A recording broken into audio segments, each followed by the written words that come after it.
Cause we really need you down here. From all the pain that we going through, we know that you real, so can you fall through? Father, have mercy when we call on you.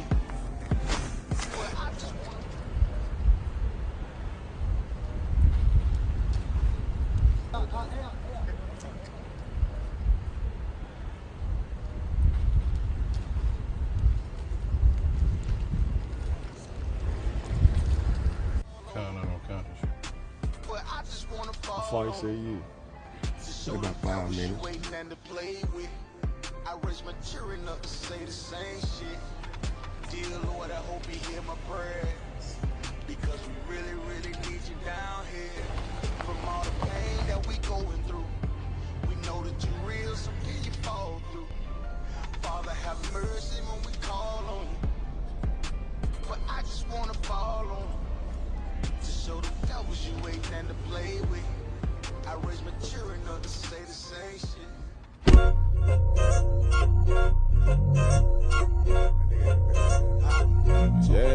Yeah.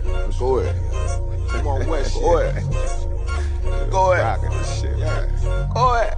Look, I keep it low to the T. UBK play for keeps. Ain't shit sweet. Got soldiers on deck, and my youngin' did a sweep. This a whole nother way. Tell them get the fuck off the beach. I'm in the field with the cleats. He ain't one of us, he a breach. Nigga, come through all black gully jack, man. All them niggas gon' retreat. Come through all black gully jack, man. All them niggas gon' retreat. I'm in the field with the cleats. He ain't one of us, he a breach. Come through all black gully jack, man. All them niggas gon' retreat. Go ahead. This shit is too easy. I'm on go, but they don't believe me. You know I'm winning with the team. Screaming Vinny, VG. Hear them devils screaming out bloody murder. I'm about to close the curtain. Mama grind, bitch, and work. Sorry, all them lies, it ain't working.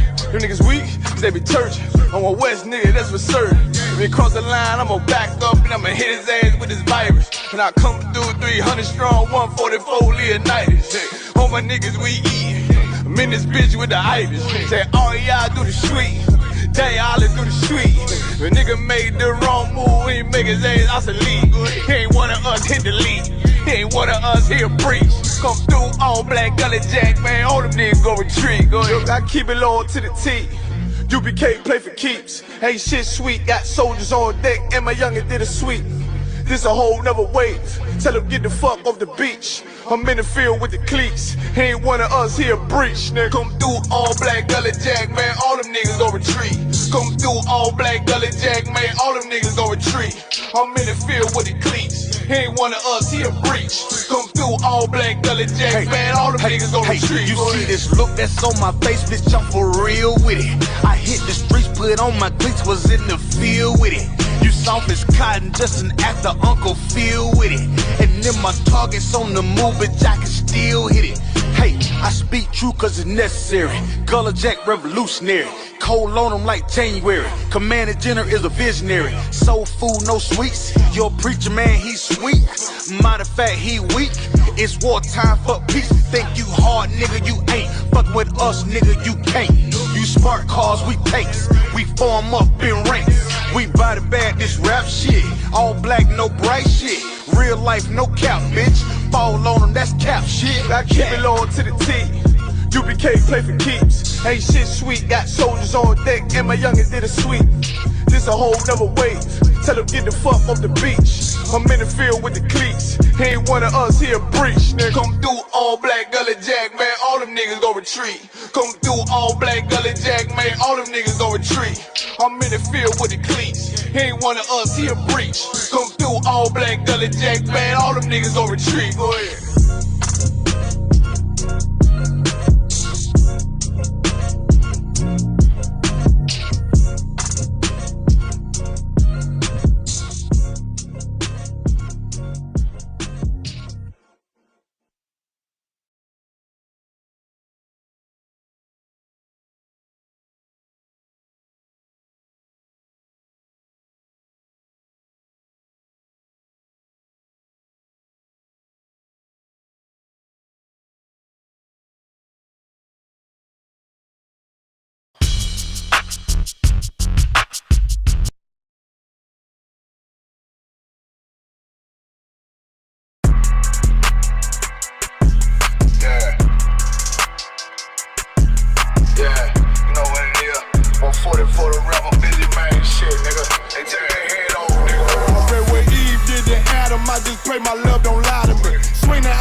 I can't let no holder lie to me.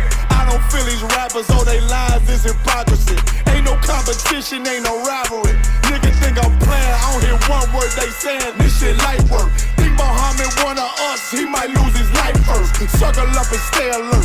Another cop can stretch the nigga. He a demon, this an exorcism. Watch I bless the nigga. You took that oath in blood, then you know I'm gon' get active with you. From the opposition, I see vision. Let me paint the picture. Rappers claim they spit and I ain't listening. Is in fact the If revenge was a woman, now I scope that bitch like Jake. So Tower War, we gon' run the summer. It's gon' be historical. Thought they making plays, made them niggas call the audible. Ask who run this shit, but that question is rhetorical.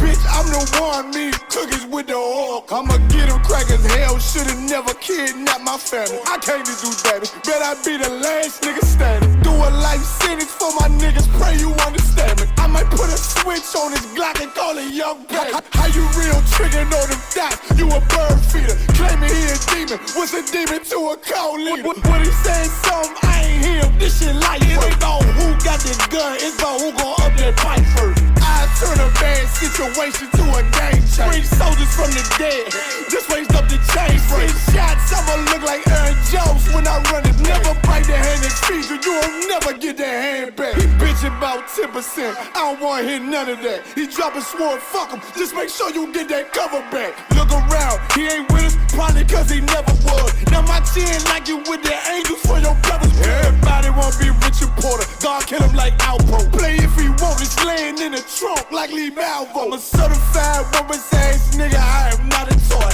Hey, I with that hollow sign, yeah, this the rim accord. Feel like Gullah Jack when I'm in Fayetteville, you feel your boy. Still about my brain, still I think that's all that I do. The way I get that boy lost, they gon' start to call him Elroy. Fuck his gang, pop out on them demons like I'm Hellboy.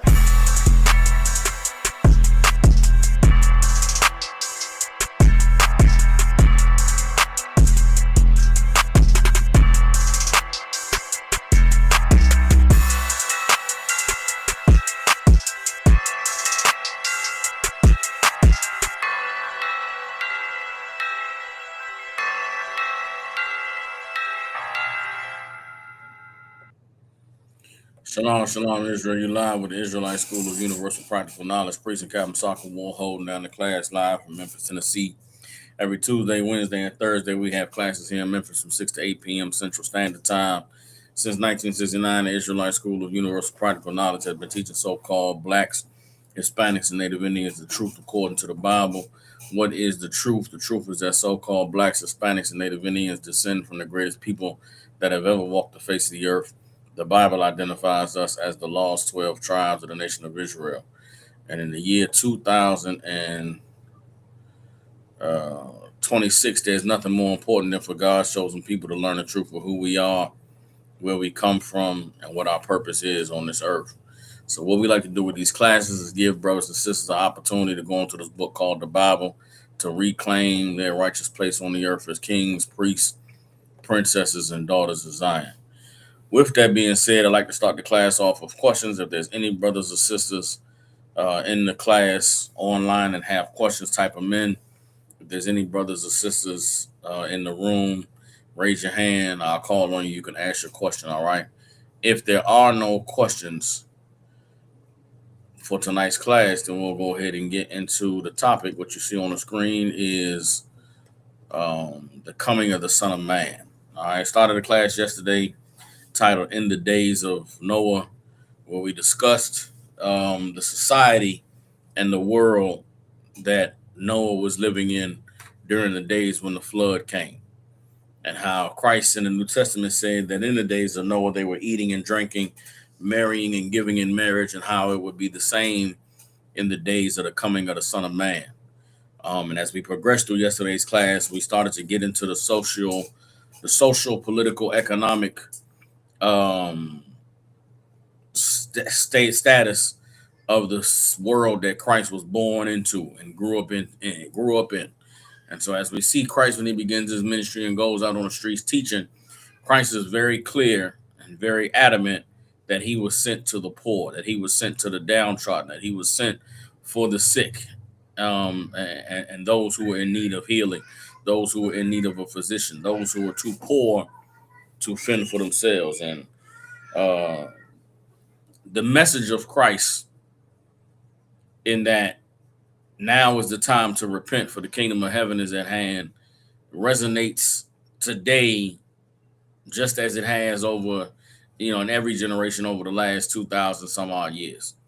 You understand? It's very necessary for us to understand that salvation and deliverance and the promises of the kingdom that come from God in the Bible were always for the poor. It was always for the oppressed. It was always for the downtrodden. There's a reason why, well, we're going to get into it today. There's a reason why Christ said that it's going to be hard for a rich man to enter into the kingdom of heaven. There's a reason why Christ said, don't be, when you give to the poor, when you give alms, don't be like the proud and be like the Pharisees and, be boastful and wanting to be seen by people. The good that you do it in private, and the Lord will reward you in public. You know what I'm saying?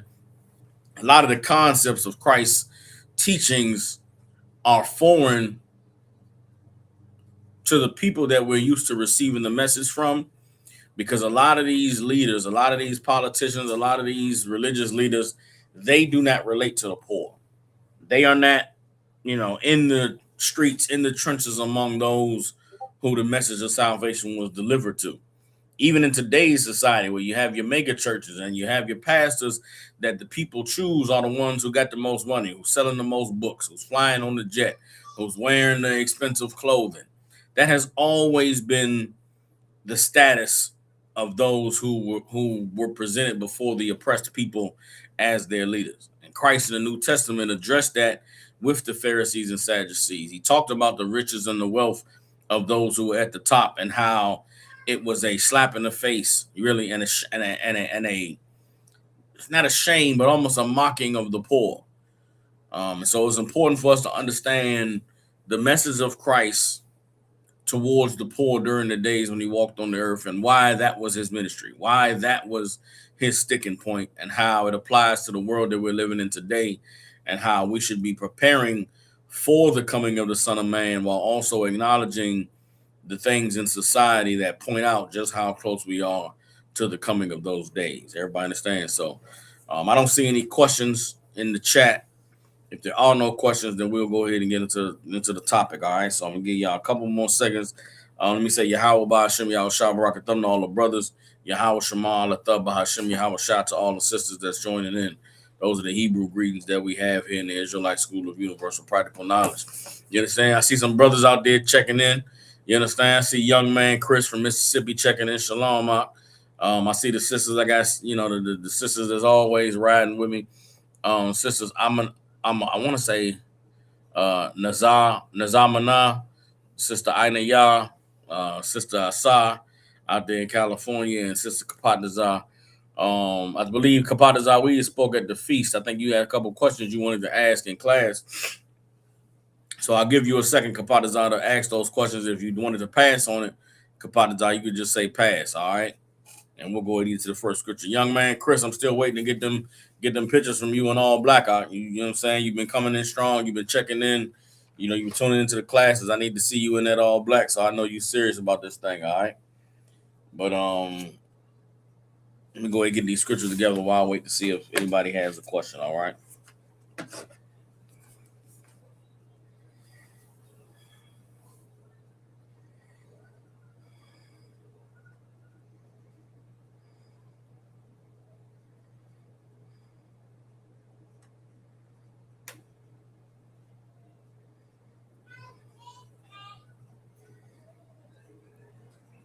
Okay, come on with it, Kapatazar. Go ahead and put the questions in the chat, all right?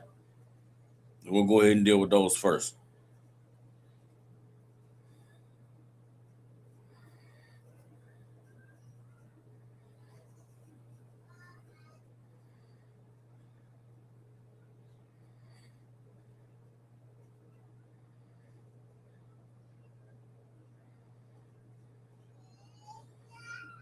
All right, just waiting for the sister to come through.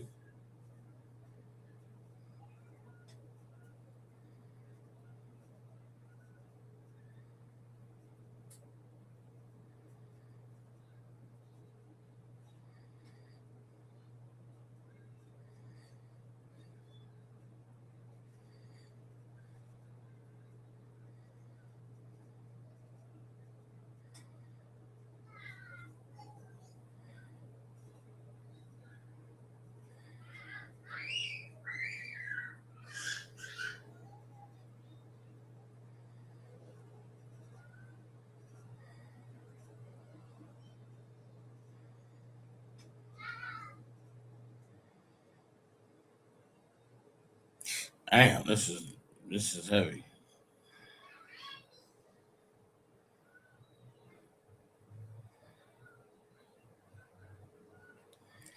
Damn.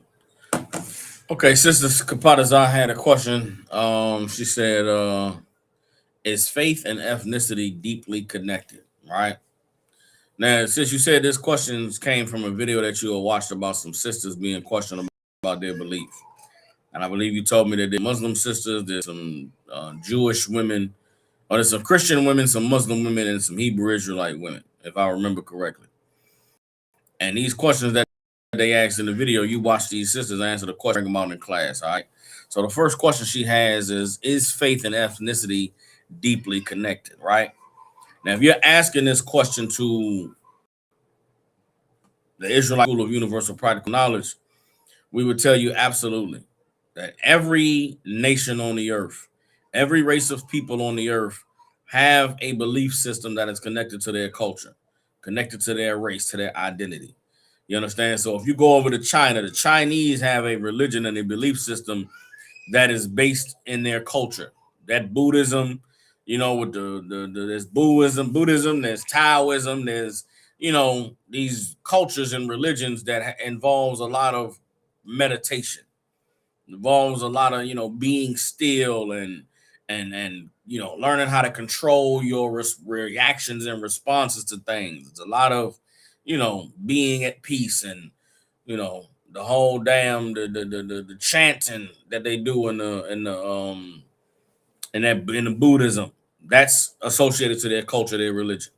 Even the gods that the Buddhists have, that fat Buddha man, he's a Chinese man. He's an Asian, looks like them. He's something they can connect to. Then you go to East India, you go to the Indians with the red dot. You know what I'm saying? They have their gods. Their gods is associated with their culture, with their beliefs. You know what I'm saying? The elephant god. Why they got an elephant god? Because they have elephants in their culture. You know what I'm saying? Why do they have a god with dreadlocks? Because that's that whole nat, their god requires them to not groom themselves and to not bathe and to not shower.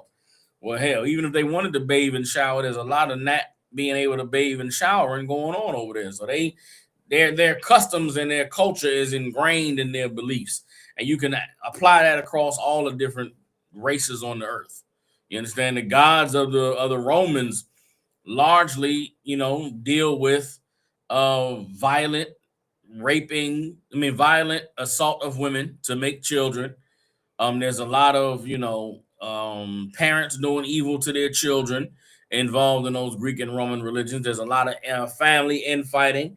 There's a lot of incest. There's a lot of man on man love going on in their culture. So it's reflective in their religion. Well, the same applies to the Bible and Blacks, Hispanics, and Native Indians. You understand? Our belief, our faith is deeply tied to our culture and our customs. And even before we encountered our oppressor, even before we were colonized, we were a people that was deeply connected to the invisible God. We were a people that had a faith and a trust in a thing that could not be seen. That's why the Native Indians, would do rain dances to bring the rain in the season. And they prayed to the Great Spirit. That's why, Black people have always had this, strong sense of connection to the Most High, to a power that can't be seen. That faith was not given to us by our oppressor in Christianity. That faith and that trust in the Most High is not something that we got, from our oppressor. It's something that has always been with us. And so now today in 2026, as Black people are beginning to once again search for God and try to find something they connect to. When we open up this Bible and we're reading this Bible, we're reading about oppression. We're reading about a people who are in captivity. We're reading about a people who were enslaved. We read about a people who were forced against their will to celebrate customs and to practice things that went against what their God gave them. And those people had to fight and endure and overcome in order to be able to worship their God, in order to be able to have their identity. And guess what? If you're Black, Hispanic, and Native Indian, you can relate to that. You can identify with it. You can tangibly connect to the prophecies in the Bible about the children of Israel, because it is literally the life that we have lived as Blacks in this country. It's literally the life that we've lived as Hispanics and Caribbean and Native American indigenous people. We can relate to the plight of the Israelites in the Bible because it's our story. All right. So, yes, faith and ethnicity is deeply connected no matter what you believe or where you are from on the earth. Your religion, your belief is closely tied to your racial and cultural identity. All right. Second question the sister had was, is Christ the only path to salvation? Well, the first thing you have to ask yourself is, what is salvation? And salvation is deliverance from sin, deliverance from the punishments and the consequences of living a life that is disobedient to God. You understand? That's what salvation is. Salvation isn't, living a nice life. Salvation isn't having, all the money that you could ask for. Salvation isn't being able to do whatever you want to do when you want to do it. And, salvation isn't floating up in the sky into the clouds. Salvation is freedom from your oppressor to obey the laws of God and to not have anyone interfere with that or try to, stop you from doing that. Salvation is being delivered out of a kingdom, out of an empire where you and your people are enslaved, where you and your people are subjected to wickedness and evil, where what's promoted, it goes against the laws of God. There is nobody on the planet that needs salvation but the children of Israel, because they are the only people on the planet that God gave his laws to. They're the only people on the planet that God has been dealing with directly. And so because we're the people that God has been dealing with directly, we are the people that have suffered the consequences of disobedience to God. And the only way that we're going to learn how to not disobey God is to follow the example that Christ set. So yes, Christ is the only path to salvation. Salvation is only for so-called Blacks, Hispanics, and Native Indians. Why do I say that? In these other countries, in these other places around the world where people are being oppressed, you know who's oppressing them? Their own people. You go over into China, the oppressor of the Chinese man is the Chinaman. You go over there to East India, the oppressor of the poor Indian man is a rich Indian man.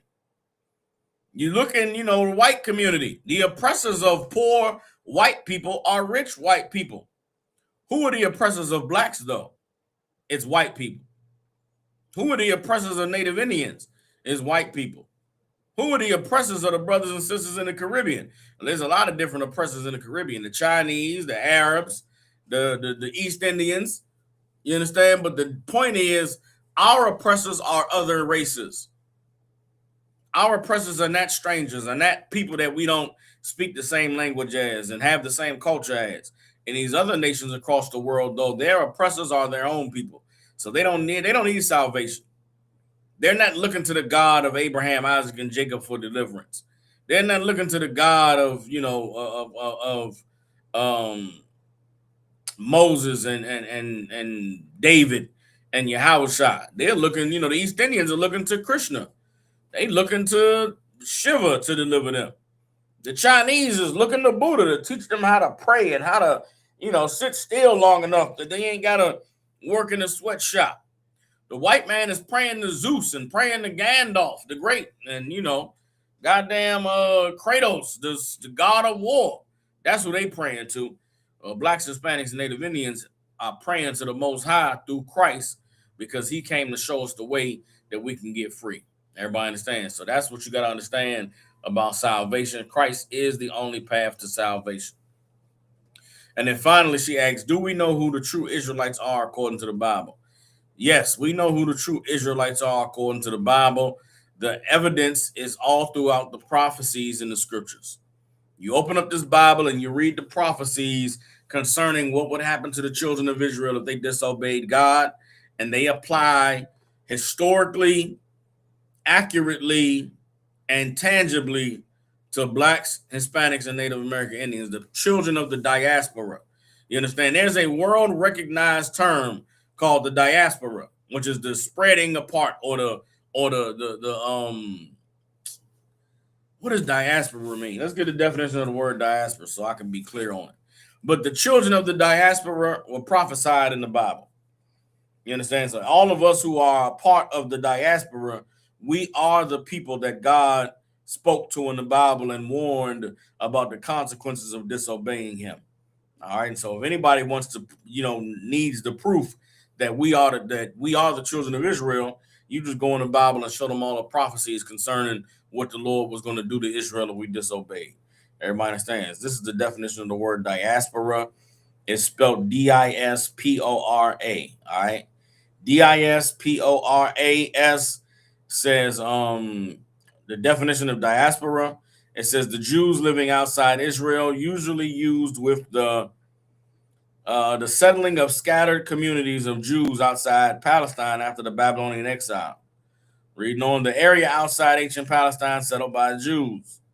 Now look, here's what's crazy. The literal definition of the term diaspora is talking about the Jews being scattered across the four corners of the earth, right? That's what the term diaspora means. Who's been spread across the four corners of the earth via slavery other than blacks, Hispanics, and Native Indians?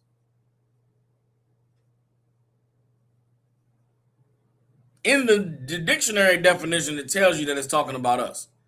You understand? But let's move on. This is the second definition. It says people settled far from their ancestral homelands. You understand? People settled far from their ancestral homelands are the people of the diaspora. Well, guess what? Blacks, Hispanics, and Native Indians we're settled far from our homelands. Those Native Indians that Christopher Columbus put on ships and sailed to Spain, they had to get off those boats over there in Europe, and they were far from their homeland.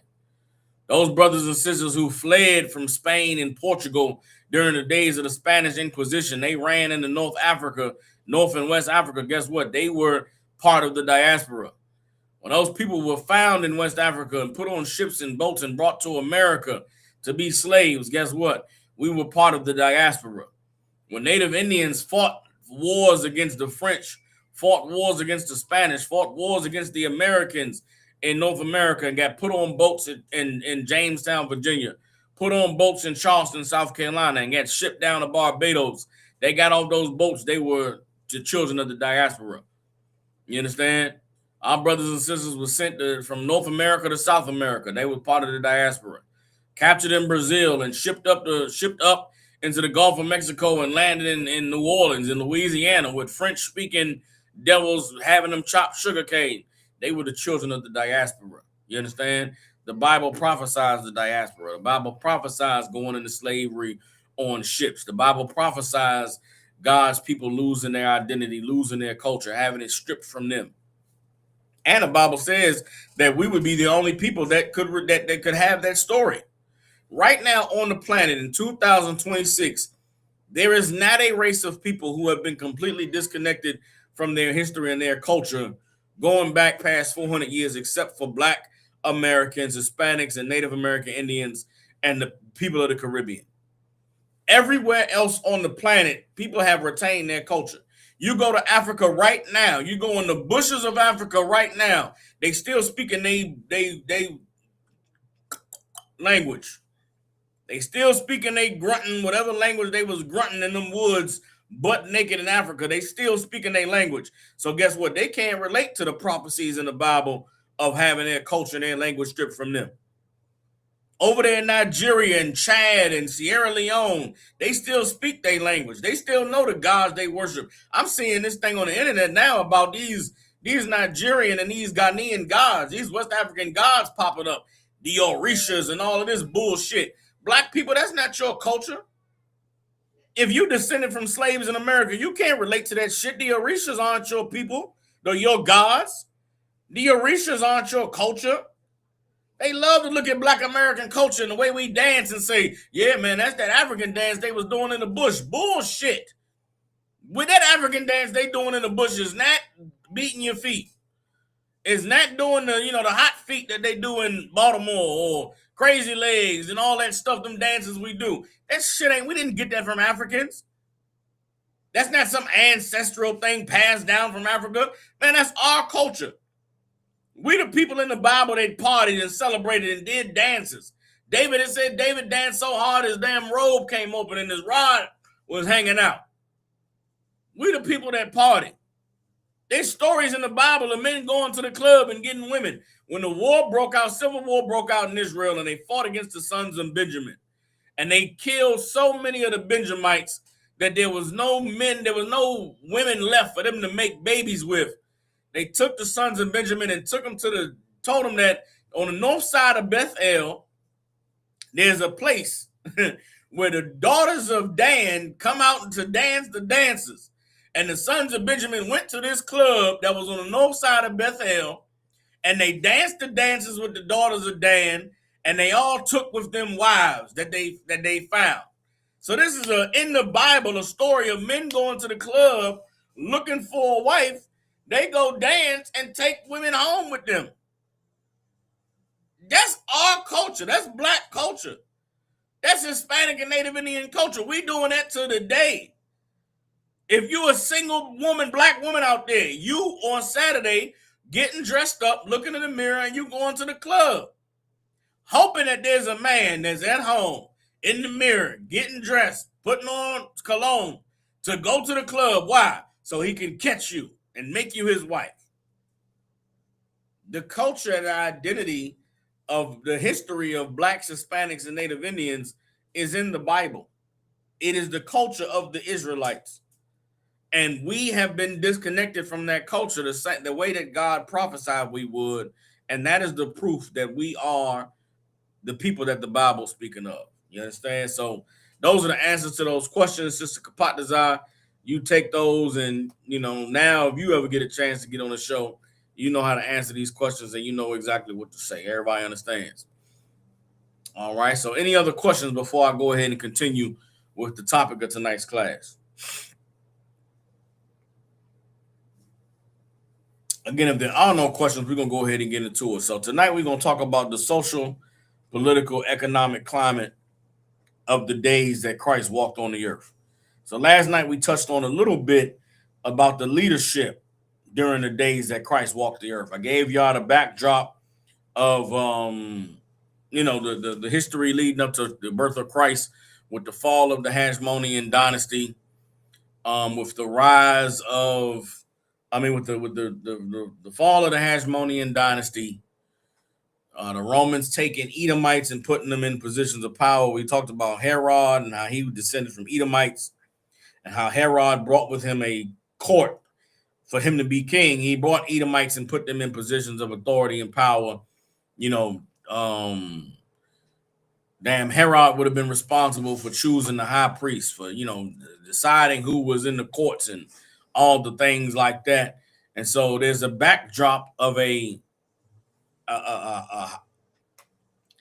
political social class at the top of the society of Christ's day, and Christ knowing that they are not Israelites. Knowing that they were not his people, knowing that they were the enemy, they were of the seed of their fathers, the devil, and Christ having a great disdain for them, having a great anger and a frustration and a hatred for those who were ruling over his people and were dishonoring the seat of their power, the seat of their authority. And it's woven all throughout the New Testament accounts of Jesus' life that he really did not like these guys, that he really was anti-leadership.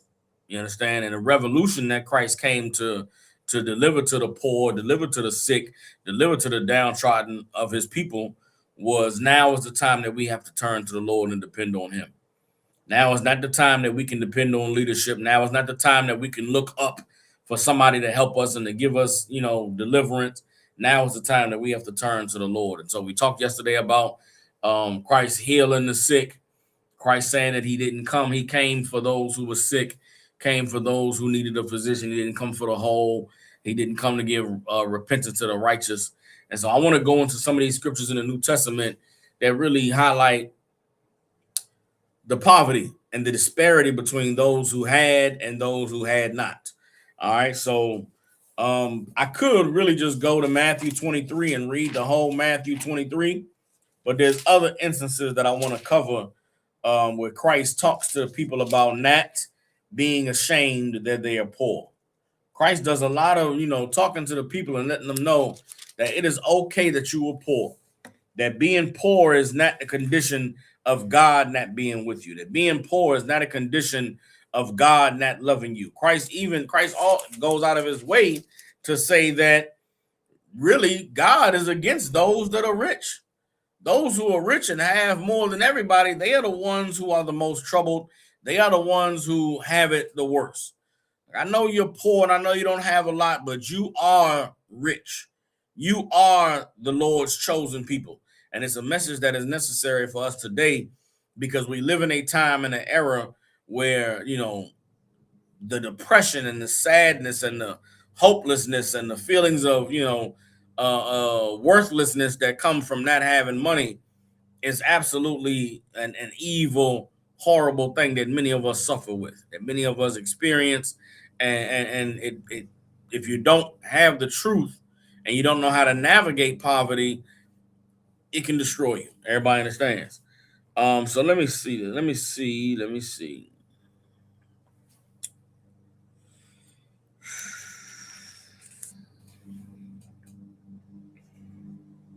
I mean, I really could just go to Matthew 23 because this is Christ addressing the Pharisees and Sadducees directly.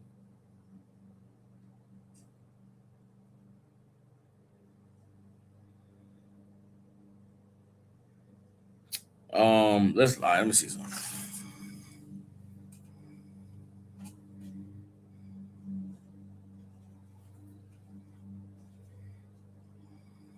Well, you know what? Let's go directly to Matthew chapter 5. Because this is really where we begin to see, the revolutionary tones of Christ's ministry, of Christ's teaching.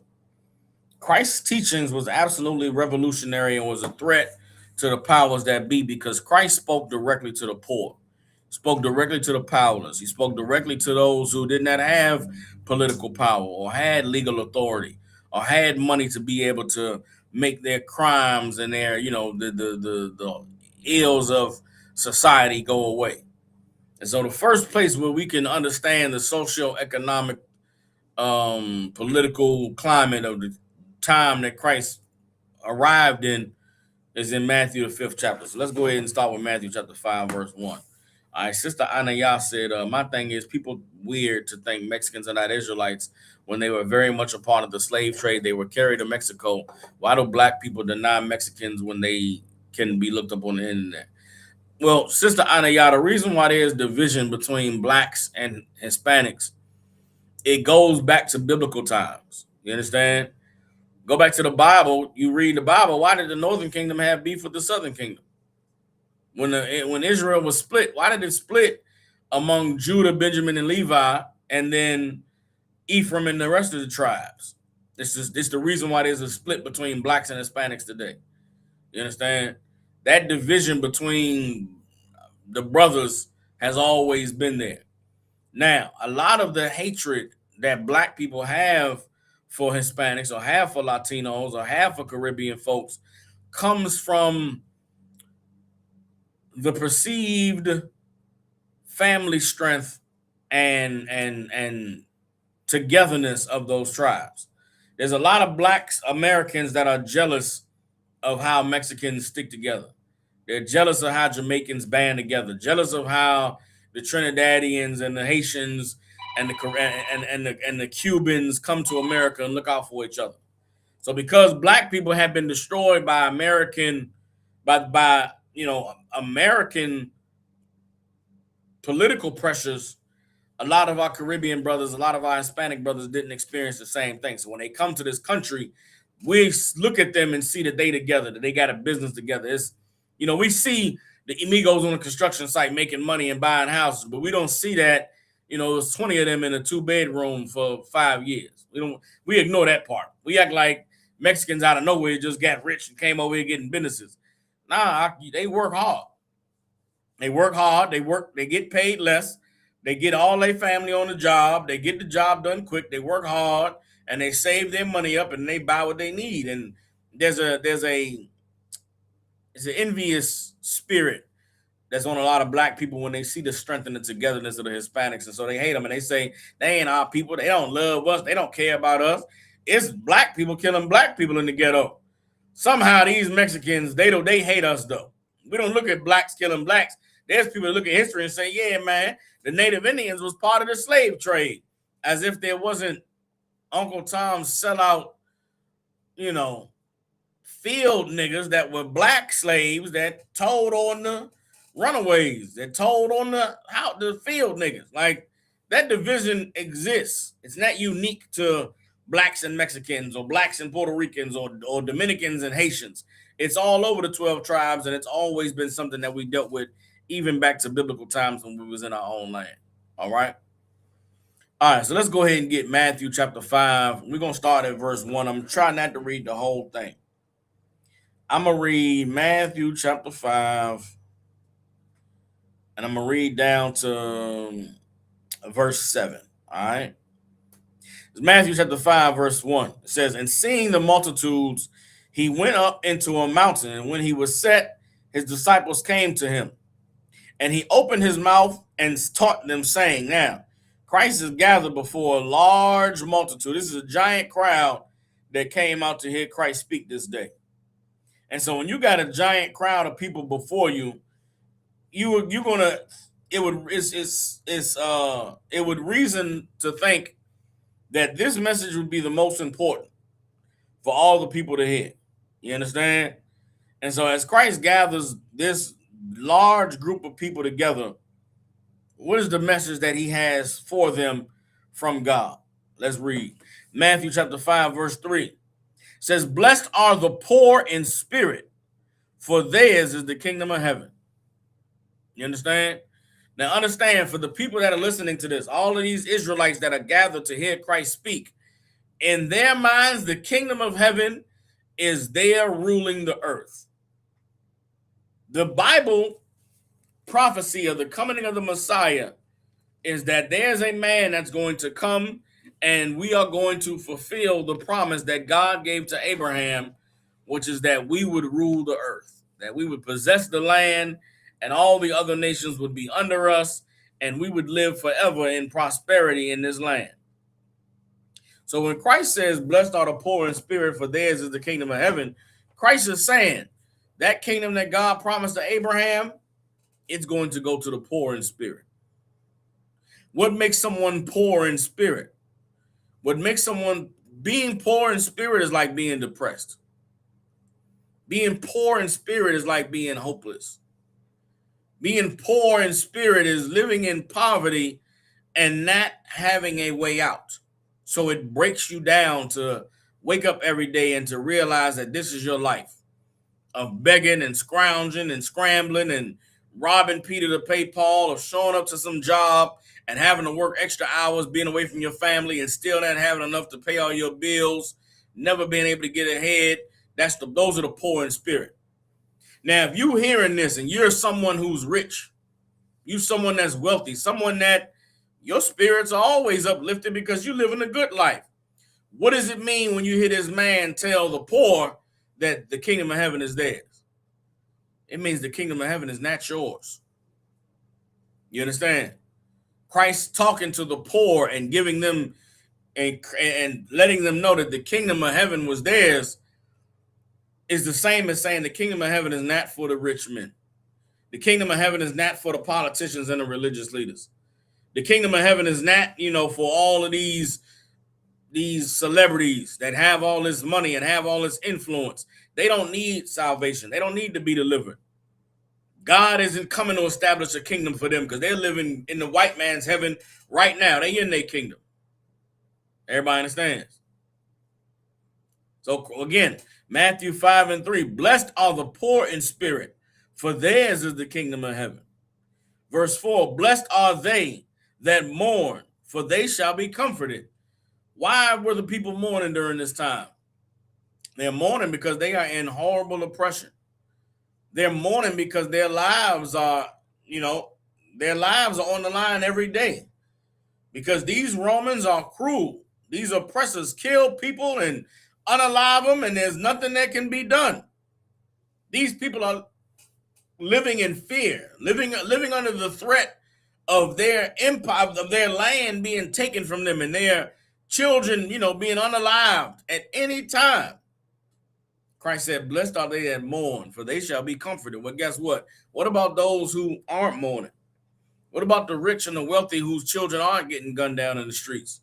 The rich and the wealthy whose children aren't being shot running from a Chinese man at a goddamn gas station over $1 of water. What about the people who aren't affected by the Voting Rights Act being rolled back because they got money and riches? They could leave the country anytime. Guess what? There's no comfort for them. There's no comfort for the people who living good enough that they aren't mourning every day. These words of Christ were revolutionary for the poor and against the rich at the same time. Matthew chapter 5, verse 5. Blessed are the meek, for they shall inherit the earth. What does it mean to be meek? To be meek means to be powerless. To be meek means you don't have any influence over society. You don't have any sway over the decisions that are made. Christ is not talking to the politicians. Christ is not talking to the pastors in the church. Christ is not talking to the celebrities with these platforms where they can say what they say and people listen to them and follow them. Christ is not talking to the recipients of AIPAC money. Christ is not talking to the recipients, to those who sat on the casting couch. Christ isn't talking to the people that pledged to the Divine Nine, Greek fraternity organizations. Christ is talking to the people who are poor that have been overlooked by everybody. Christ is talking to the niggas everybody forgot about. Christ is talking to the kids whose mamas was on crack. Christ is talking to the little girls who have never been protected, who've never been watched over. Christ is talking to the little boys who never had nobody to show them how to be a man, that grew up around women, and all he knows how to do is act out and be angry and lash out because of the frustration of his life. Christ ain't talking about the rich, wealthy niggas that can go and pay for therapy. Nah. These words of Christ were comfort for the poor and a threat to the rich. Because if Christ is saying, blessed are the meek, for they shall inherit the earth, well, what about those of us who have power? What about those of us who have influence? We're not going to get to inherit the earth? The earth isn't going to pass to us? No, it's not passing to you. It's going to bypass you. You understand?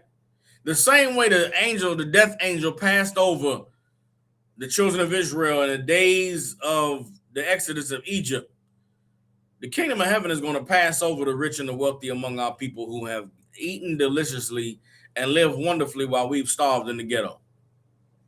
When the salvation of Christ comes, they are not going to be on those chariots. They are not going to be rewarded for being rich and living a wonderful life while watching their people starve, while watching their people be unalive. You think Christ is coming back for politicians in the United States government?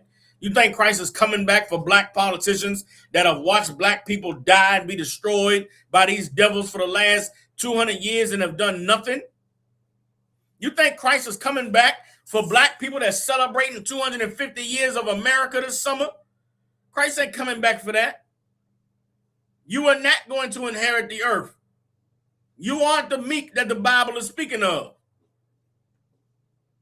If you can understand that these words that Christ is speaking is telling the poor, you're going to rule one day. You're going to be in charge. God is going to move heaven and earth for you. To all the poor and the wealthy, it's telling them, you niggas aren't shit. You niggas are disgusting and evil, and God is going to wipe you out. If somebody in power is hearing that the poor and the powerless are going to be rulers, well, then what about me if I'm in power right now? That means I got to be overthrown. That means I got to be taken down. That means I got to be removed from my seat of power. And that is what the message that was the Pharisees and the Sadducees received. They understood, they picked up what Christ was laying down. They fully understood the threat that Christ was speaking, and I'll show it to you in the next couple of scriptures we get to. Let's keep reading. Matthew chapter 5, verse 6. Blessed are they which do hunger and thirst after righteousness, for they shall be filled. You understand? What does it mean to hunger and thirst for righteousness? Those who just want justice, hungry for justice, hungry for a world where, people do the right thing, thirsty for a life where, the rich take care of the poor, where the powerful defend the poor and don't abuse them and take advantage of them. Christ is saying, you hunger and thirst for righteousness, you will be filled. Guess who wasn't hungry or thirsty for righteousness? All of those who were perverting judgment. All of those who was in the government and passing bills and laws to the detriment of the people. all of them that were, taskmasters set over the poor to keep them pacified, to keep them in line, to tell them, sing a song and do a dance and pray and everything gonna be all right. They were not hungering and thirsting for righteousness. They were perfectly fine with the way things were. And that's rich black people in America today. Those are your politicians in America today. There's a politician down here in Memphis named Julian Pearson. Julian Pearson is, he wears an afro and wear glasses, make himself look like a real, civil rights era black Negro. And I remember when the Elon Musk power plants was coming out, I went to a couple of them little rallies and a couple of them little things they had, the people coming out against those data centers. And that Julian Pearson, I put on a show. He get up there and yell, and we ain't gonna stand for this, and the black people ain't gonna be oppressed, and they're gonna take all this and that. He talked just like one of them old Martin Luther King 1960s niggas. And I watched him go up there in that state capitol building in Nashville when they did that vote to redistrict this area.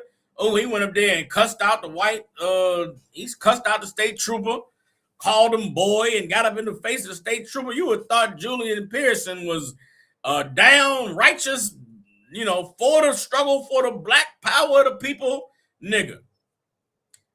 Once they did the redistricting, and Julian Pearson's zone that used to be Memphis was extended 3 hours, 4 hours away to white communities, the next week Julian Pearson was hugging white people, kissing white babies. He took 3-4 hour drive and set up in some neighborhood and was telling white people to vote Democrat. That nigga don't care about you black people. That nigga don't care about Memphis. That nigga don't care about the poverty down here. He cares about getting reelected. He cares about that check and about that position of power. He cares about that authority. So much so, he'll go kiss white babies. You would think that what happened in Memphis and what happened in Tennessee with the redistricting, all of the black politicians would have said, man, F this system, F this place. They blatantly racist against us. Nope. They just pivoted. They just changed course. Well, gotta go kiss some white babies now. Gotta go take pictures with white people. You go see pictures. Go look at Julian Pearson,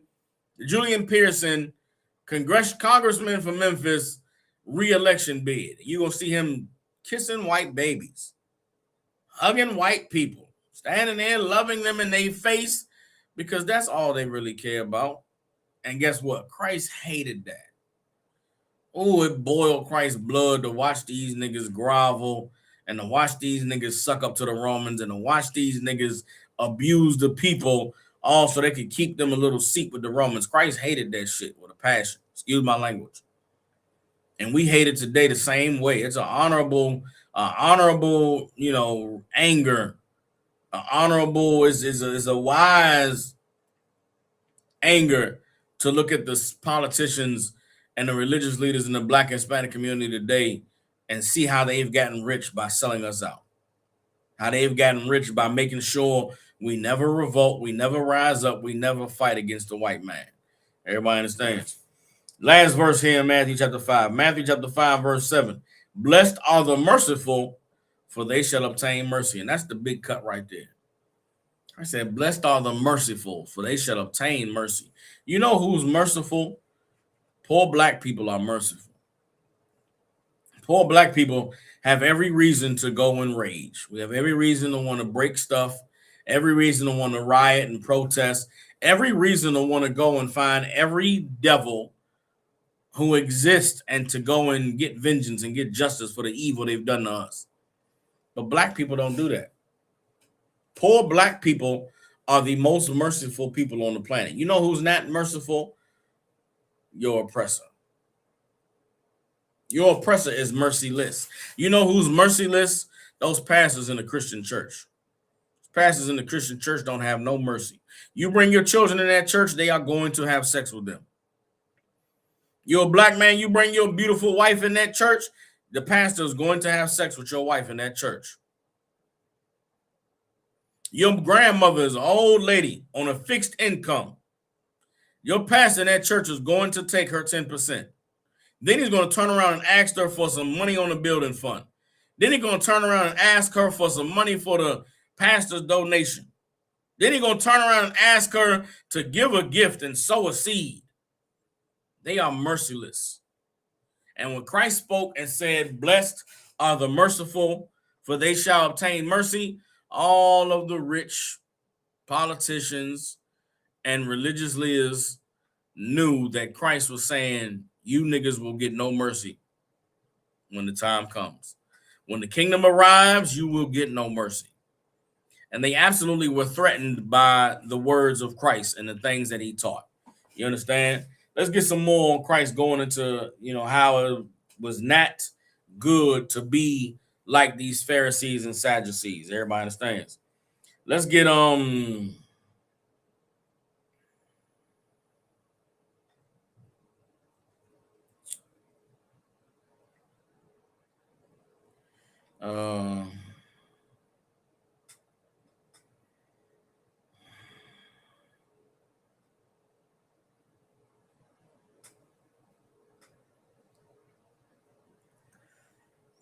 let's get Matthew chapter 6.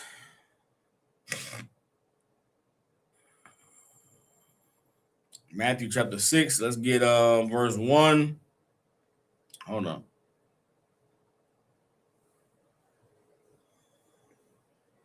Hold on.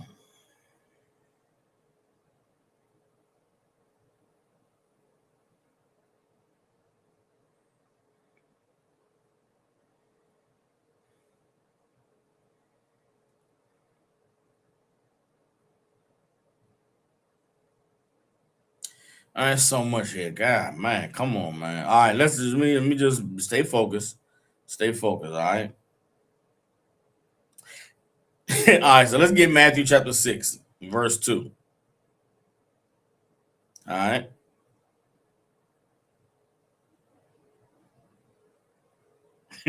Christ is constantly speaking in a way in the New Testament that lets you know that there were some people that he hated out. There were some people that he could not stand. And Christ was telling the people, like, Christ is so revolutionary that pastors don't even preach about Christ today. Like, there's been a major shift in church to where they don't really talk about Jesus like they used to. They only talk about Jesus' love and Jesus' kindness and Jesus' sweetness and Jesus' salvation and deliverance. They never talk about why Christ was put to death. Church never tells you why Christ was hated. They never tell you the reason that Christ had to be put to death. All these churches, the 2819 church with Philip Anthony Mitchell, that nigga never talk about why Christ was put to death. Creflo Dollar, T.D. Jakes, these Eddie Long, all of these great pastors that have been in the black community for years, raping us and getting rich off of our trust in God, they never taught the truth about Jesus. Because to teach the truth about Jesus is to condemn oppression. It's to rail against the powers that be, to rail against the oppressor, which is why they never teach it. You can ask 1,000 Christians today, right now, why did they kill Jesus? And they'll say because of love. They'll say they killed Jesus because of love, because he loved the people. And that is not why they killed Jesus.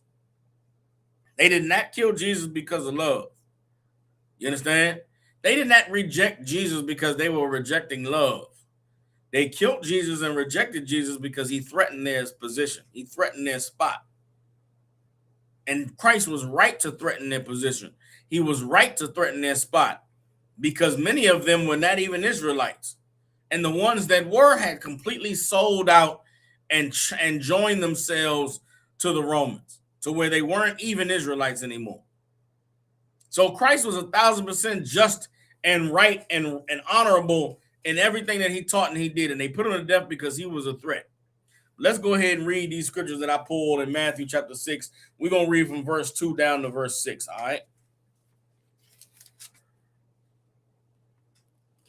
Also, too, if there's any brothers out there that want to read the scriptures, just type in, you know what I'm saying, Cap, can I get the link? And I'll put the link in there in the chat for you to be able to join up so you can read these scriptures for me, all right? This is Matthew chapter 6, verse 2. It says, therefore, when thou doest thine alms, What does it mean to do alms? To do alms is like to give a donation. Alms is not paying your tithes. Paying your tithes was mandatory. That was the law. To give alms is like to give to the poor, to give a donation, to contribute something that's supposed to go to the poor, the less fortunate. Christ is saying in Matthew 6:2, therefore, when thou doest thine alms, do not sound a trumpet before thee, as the hypocrites do in the synagogues and in the streets, that they may have glory of men. Verily I say unto you, they have their reward.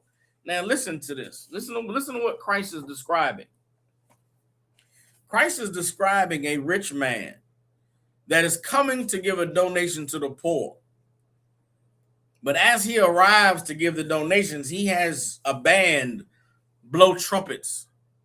He has a celebration in the streets of look at this rich man, go rich man, go rich man, go, while he goes to give to the poor. You know what that's like? That's like a celebrity today putting on a community give back-a-thon where he bring out the news cameras and it's like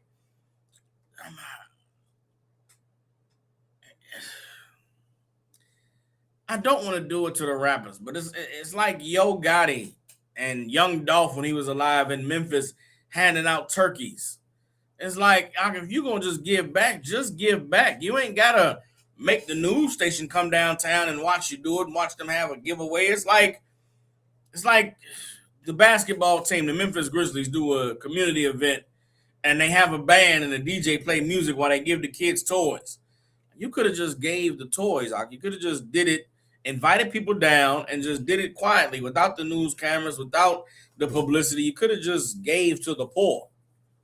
But the hypocrites make it a grand, amazing spectacle that you gave to the poor. And oftentimes this giving to the poor is not substantial. It's not, great amounts of money. It's chump change.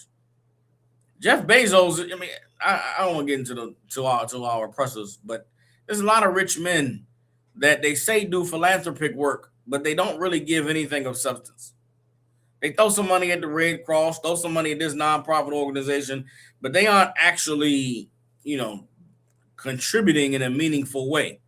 But yet when they do contribute, they make it a spectacle. They make it a show. They make sure everybody know to remember that I'm rich man so-and-so, and I gave to these poor begging bastards who can't do right by themselves and can't, pull themselves up by their bootstraps. Christ said, don't be like them. Christ called them hypocrites, which is that's a very strong word 2,500 years ago, or 2,000 years ago. Salaki. Calling someone a hypocrite 2,000 years ago is like saying, evil bastard, disgusting nigga. To call somebody a hypocrite is like the worst that you could call somebody. Christ said, don't be like them. Because Christ had witnessed this. Christ had saw that. Christ saw rich men making a huge deal of giving alms. And if you're going to just give alms, this is how Christ says to do it. Matthew 6:3.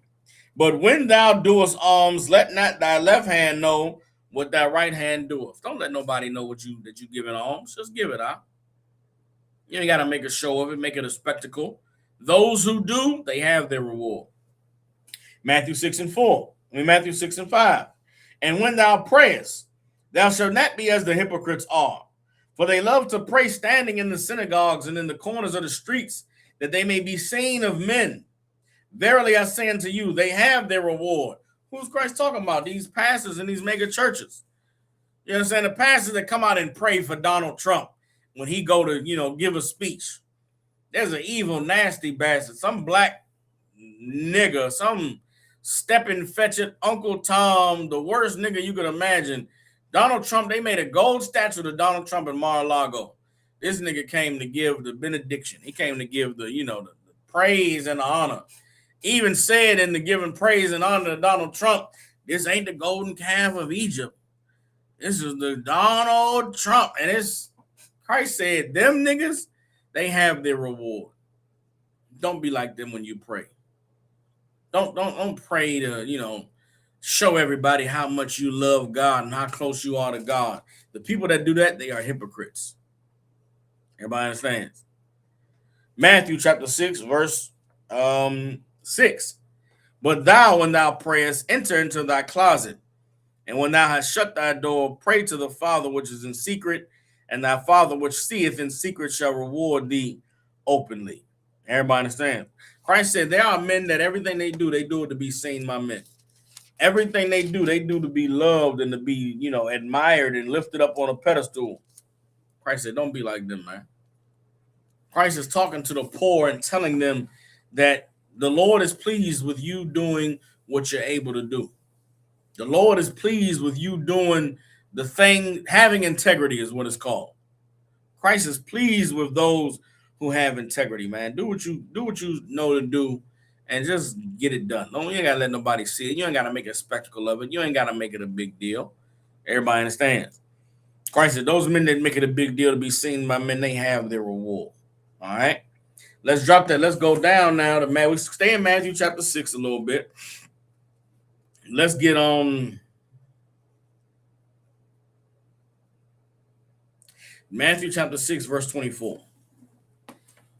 Get Matthew 6 and 24. Again, these are Christ speaking words of comfort to poor people, but also speaking words of condemnation to the rich. All of these scriptures we're reading is Christ telling the people, these people here, don't be like them, because God does not love them. God does not want us to be like them. Everybody understand? Christ is letting the poor know the Lord sees everything. You don't have to be on the level to where you're doing it big. You ain't got to be on the level to where you're doing it and everybody's celebrating you and everybody praising you. Your struggles are going to be private. Your poverty is going to be private. Your barely getting by is going to be private. Guess what? Put your trust in the Most High. He'll reward you. Put your trust in the Lord. He's going to honor you for honoring him. Those who get rewarded openly, that do the thing to be seen by the public and get praised and held, guess what? They got their reward. Let them have their reward. You should be looking for the reward that comes from the Father, not the reward that comes from validation from man, not the reward that comes in the form of a pat on the back or a good boy. You shouldn't be looking for that. You should be looking for the reward that comes from the Father, which is in heaven. Now, this is Matthew chapter 6, verse 24. It says, no man can serve two masters, for either he will hate the one and love the other, or else he will hold to the one and despise the other. Ye cannot serve God and mammon. Christ is saying you can't have two masters. You're going to serve one, you're going to hate the other. You're going to love one, and you're going to despise the other. You can't serve God and serve money. You can't serve God and serve, materialism. You can't serve God and serve the power structure. Everybody understands? Christ is making a distinction. He's telling the people, you got to choose, man. You got to choose if you're going to serve the Lord or if you're going to serve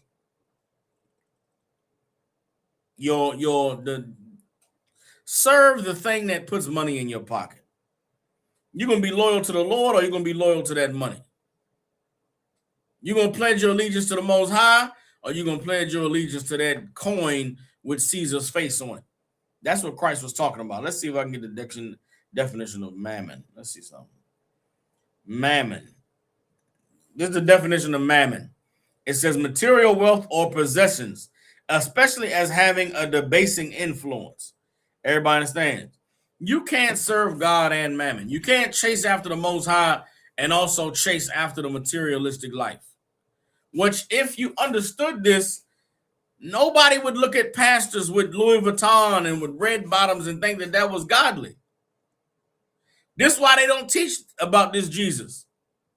They don't teach you about the words of Christ and the revolutionary teachings to the poor, because it'll make you look at every rich pastor like he's a goddamn fool, like he's a hypocrite, like he's an evildoer. You can tell who's chosen to serve mammon.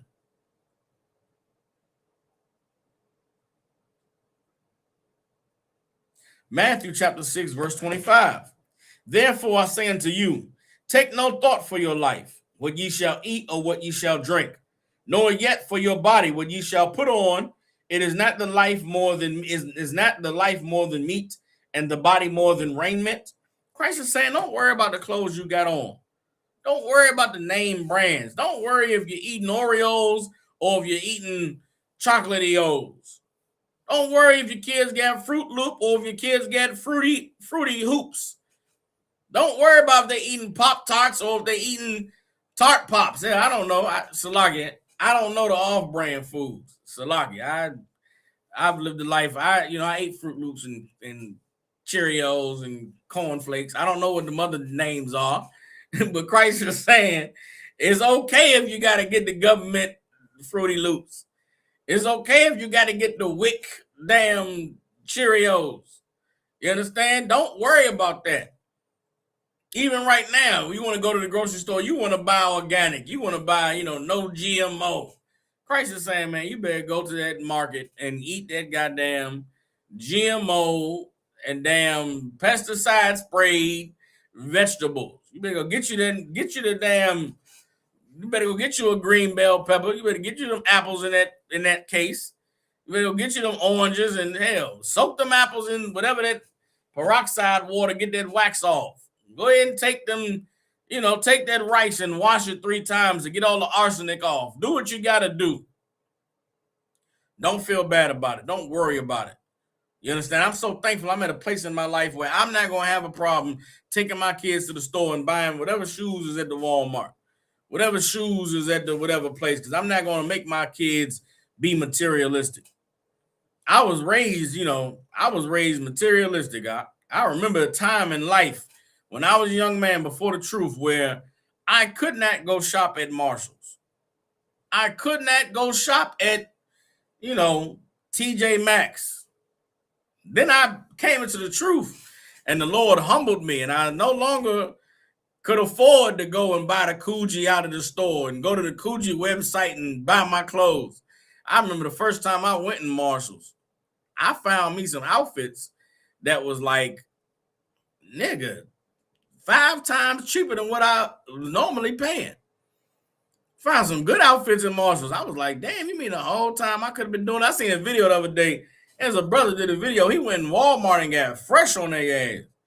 He went in Walmart and put that shit on. I was like, damn, he went in there and said, made the Walmart $10 little slacks, got a little $10 white t-shirt, some off-brand random jersey. I would have never thought to just buy a jersey with the made-up team and made-up numbers on it. I'm like, who wears that? In my mind, the jersey got to be somebody you know. You got to recognize the player's name. This nigga went and bought a random off-brand shirt, random Carhartt jeans in Walmart. This brother spent about $30 in Walmart and was clean as hell. I was like, God damn. That brother know how to, he knows some things. It ain't got to be name brand. It ain't got to be designer. That's what Christ is saying. Don't take no thought, man. Don't worry about it. Do the clothes fit? Put them on. Do the shoes fit and give you comfort? Then put them on. What you worried about the brand for? What you worried about the name? The clothes don't make the man make the clothes. This is what Christ is telling to the and think of how invigorating that is for somebody that's poor. Think of how inspiring and comforting that is for somebody who knows they ain't got the money for the red bottoms. Think of how many people sit in that church and watch that pastor with those $1,000 clothes on and think to themselves, man, I'll never be able to afford that. I'll never be that blessed. I'll never be able to, be as rich as he is. And imagine thinking that he's rich because God is with him and you're poor because God is not with you. That is a horrible, evil thing that they teach in church. And that's a horrible way to demoralize poor people, to make them think that they are not rich because God is not with them, when in reality, the nigga that's rich is rich because he worships the devil. He's rich because he will bend over and grab his ankles in front of a white man. In many instances, they are rich because they get on their knees and let a man put his penis in their mouth. In the case of Jamal Bryant, you understand? Jamal Bryant was the homosexual subordinate of Eddie Long, and that is how he got on. That is how he became rich and went to college. Jamal Bryant said it himself. He could not pay for college. He got put through college by Eddie Long. Well, goddamn. We know what Eddie Long did to kids, right? We know what Eddie Long did to young boys. If Eddie Long was doing that to young boys and paying for them to go on beaches and trips, why did Eddie Long pay for Jamal Bryant to go to college? Somebody asked Jamal Bryant that. Jamal Bryant got a platform. Jamal Bryant got a radio show or a podcast he does. Somebody go in the comments of Jamal Bryant's podcast and ask him, what did he do for Eddie Long to pay for him to get through college? Because you think that Jamal Bryant is rich and wealthy because he serves God. Jamal Bryant is rich and wealthy because he was a homosexual that served a pastor that paid for sexual favors. That's how rich Jamal Bryant got on. Go and look at who Jamal Bryant is putting through college right now. Are there any young black men that Jamal Bryant is paying for them to get through school? Are there any junior pastors that Jamal Bryant paid for them to get their degree? Ask those young brothers, what did you do for Jamal Bryant to pay for your college? What did you do for Jamal Bryant for you to be on his radar, for him to look at you and say, yeah, this is a fine young man that deserves this money I got? That's what's going on in the Christian church. That's what Christ is warning us about in Matthew, the 6th chapter. You understand? Christ is saying you don't have to worry about being rich. You don't have to worry about having money. Just worry about obeying the Lord, and God will take care of the rest of it. That's not what they're teaching in the church. Eddie Long did not teach that. Eddie Long taught, you take these pictures out my phone and you come with me to this beach and I'll give you money. I'll take care of you. And these pastors today that wear these fancy outfits and dress in Balenciaga and Louis Vuitton, they like rich bitches. You understand? They like the goddamn Elizabeth Taylors of the 1960s. Elizabeth Taylor had the same wardrobe as your pastor in 2026. Why is that? Because your pastor is a rich bitch who some rich man took care of and put a foot of rod into so he could have, his church. And it's an evil, horrible, disgusting thing. And Christ called it out. Reading on in Matthew chapter 6, let's get verse 26. Behold, the fowls of the air, for they sow not, neither do they reap, nor gather into barns, yet your heavenly Father feeds them. Are ye not much better than they? Which of you by taking thought can add 1 cubit unto his stature? How many of you can grow by thinking about it? Worrying about how tall you are is going to make you grow. You can't think yourself to be taller. Just like what? You can't think yourself to be richer. All the evil of today where they tell you that you could manifest. You could manifest wealth and manifest riches. Bitch, you think you can get rich off thinking about it? You think you can get rich worrying about getting money? That's not how that works. That's not how life works.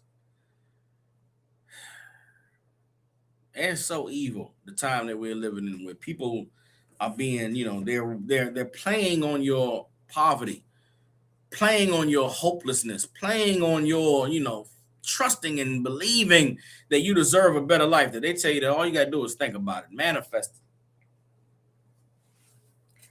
Keep reading. Matthew chapter 6, verse 27 now. Which of you by taking thought can add 1 cubit unto his stature? And why take ye thought for raiment? Consider the lilies of the field, how they grow. They toil not, neither do they spin.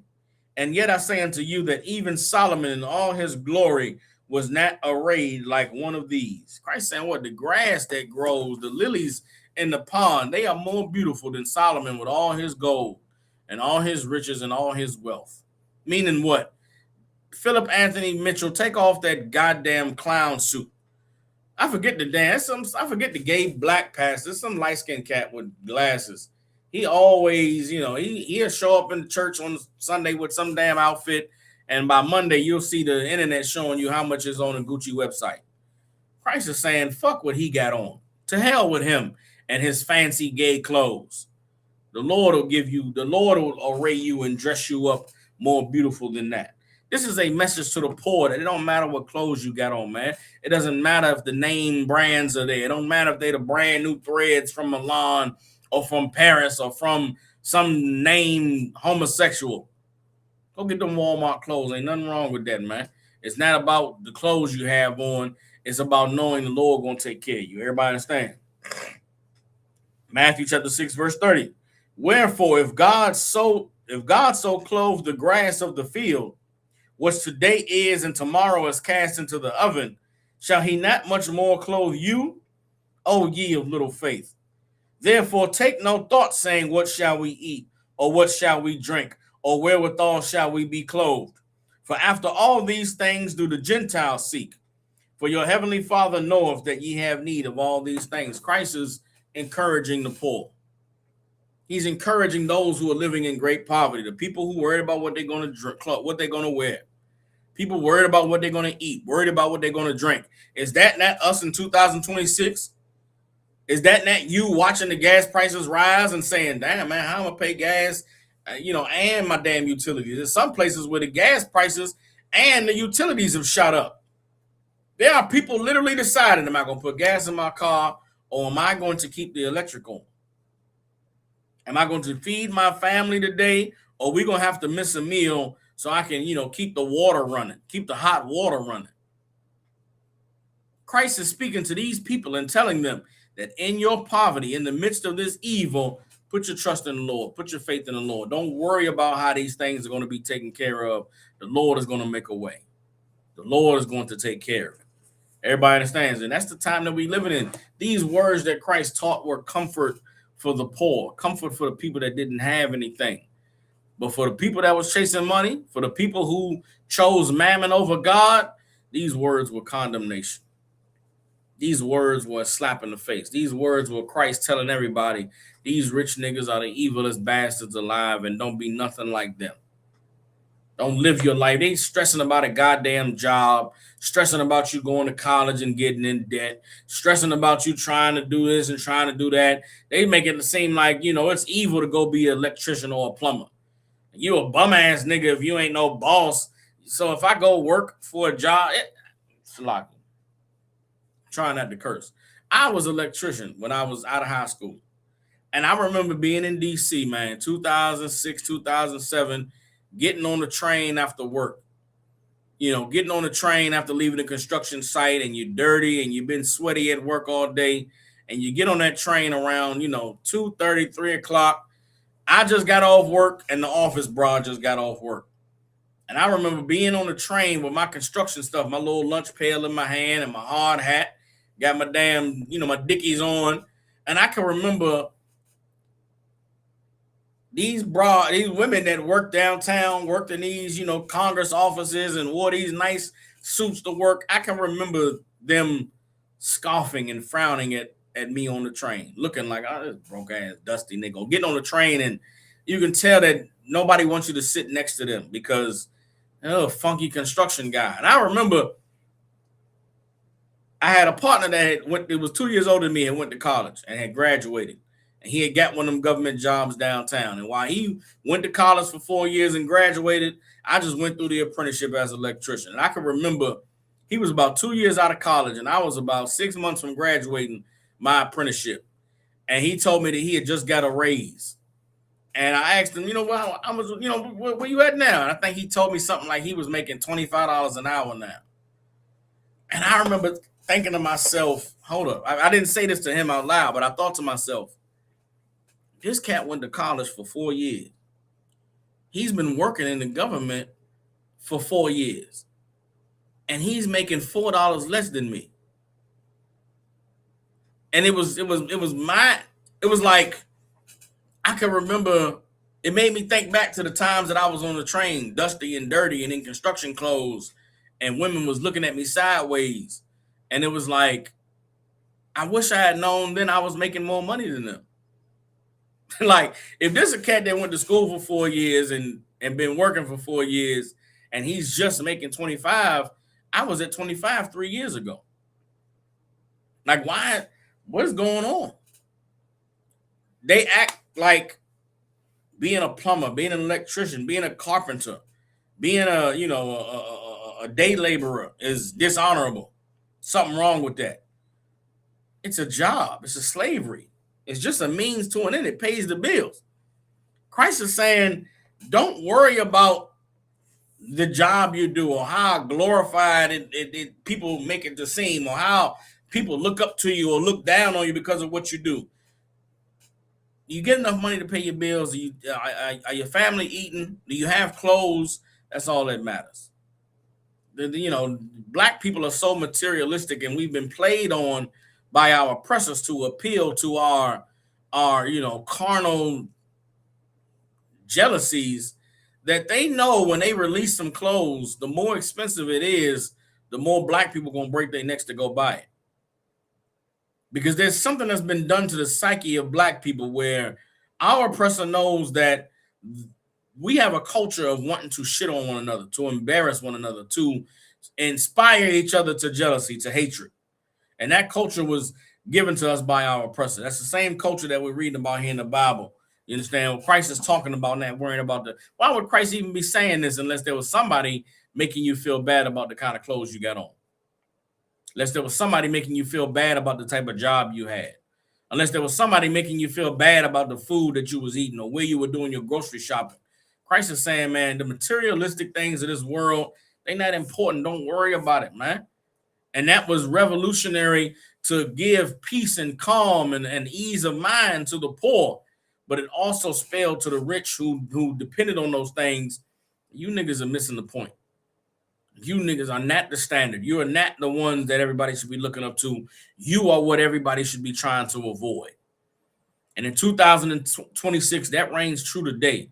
These pastors and these athletes and these entertainers that wear these rich gay Italian clothes and super tights and men in skirts and men with man purse bags and all of this BS that we're seeing, you should look at that and say, I don't want to wear no gay clothes. I don't care about the name that's on my clothes. All that matters is that it covers me up. All that matters is that I'm not exposing my nakedness. All that matters is that the shoes are comfortable and give me support for the arches in my feet. Don't get caught up in the materialism of this world. Everybody understands.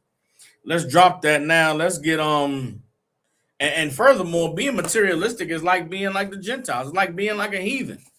We better than the heathens, man. We ain't got to worry about what clothes, what name brand is on our clothes, because we know that the Most High has clothed us. And what he clothed us with is more glorious than anything else. You know what the Most High clothed us with? He clothed us with this black skin. Most High clothed us with, this nappy hair. The Most High clothed us, black men been clothed with a thing that the white man is not clothed with. There's a thing that black men carry around that, black women should be honored and loving to receive. The white man don't have that for his woman. There's a thing the Mexican, there's a thing that Latino and the Caribbean brothers is carrying around for their women that the white man does not possess. The Chinese man doesn't possess it. You understand? The German, the French, the Italian, those men are not clothed with the greatness that God clothed his people with. God says Solomon in all his glory was not arrayed more than the grass. Well, the grass is amazing. What do you think he clothed you with? That skin he gave you, that hair he gave you, that beard, you understand? Those muscles and, all the things that God gave you that make you great and make you beautiful, they came from the Lord. These other nations don't have that. So they got to put on the gay clothing. They got to get the name brands. The white woman got to have the Louboutins and the damn liposuction and the BBL. The white woman got to have the damn injections in her lip to make her lips fat. She got to have the Botox in the eyeballs or the eyebrows to make her eyebrows look good. Black woman, you were blessed naturally with all the things these people desire, that they want. And the message from God, the message from Christ is that you don't have to pretend. You don't have to go out your way. God has already given you everything you need. But there's rich among us who do not see that. There's rich among us who are jealous of the oppressor, and they'll turn their back on what God gave them in order to get a taste of what the oppressor has. Everybody understands? Now, let's get into some of the hate that these Pharisees and Sadducees had for Christ. Let's get into some of the evil plotting that was going on behind the scenes because of these things that Christ was teaching. Everybody understands.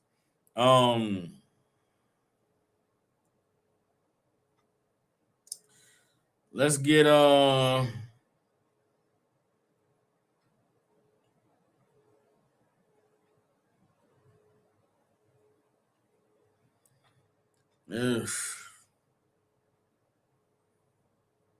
on.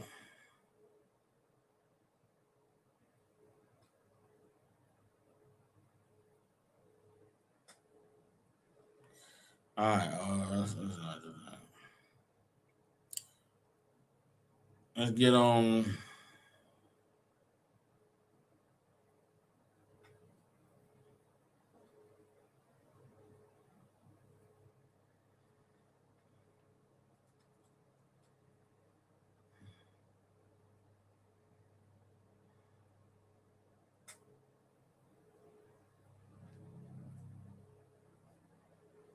Let's get John chapter 11.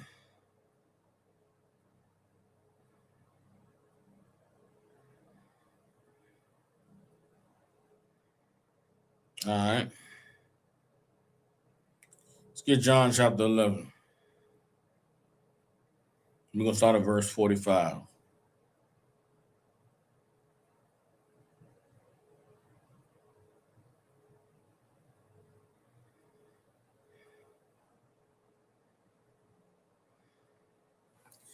Get John chapter 11, verse 45. This is what, as Christ is out teaching and performing miracles and doing amazing things, this is what was going through the minds of those who were sitting in the positions of authority and sitting in the seats of power concerning Christ. The threat of Christ was very real and was very present. And the problem that Christ presented was not a problem for the poor. The problem that Christ presented was not a problem for the meek.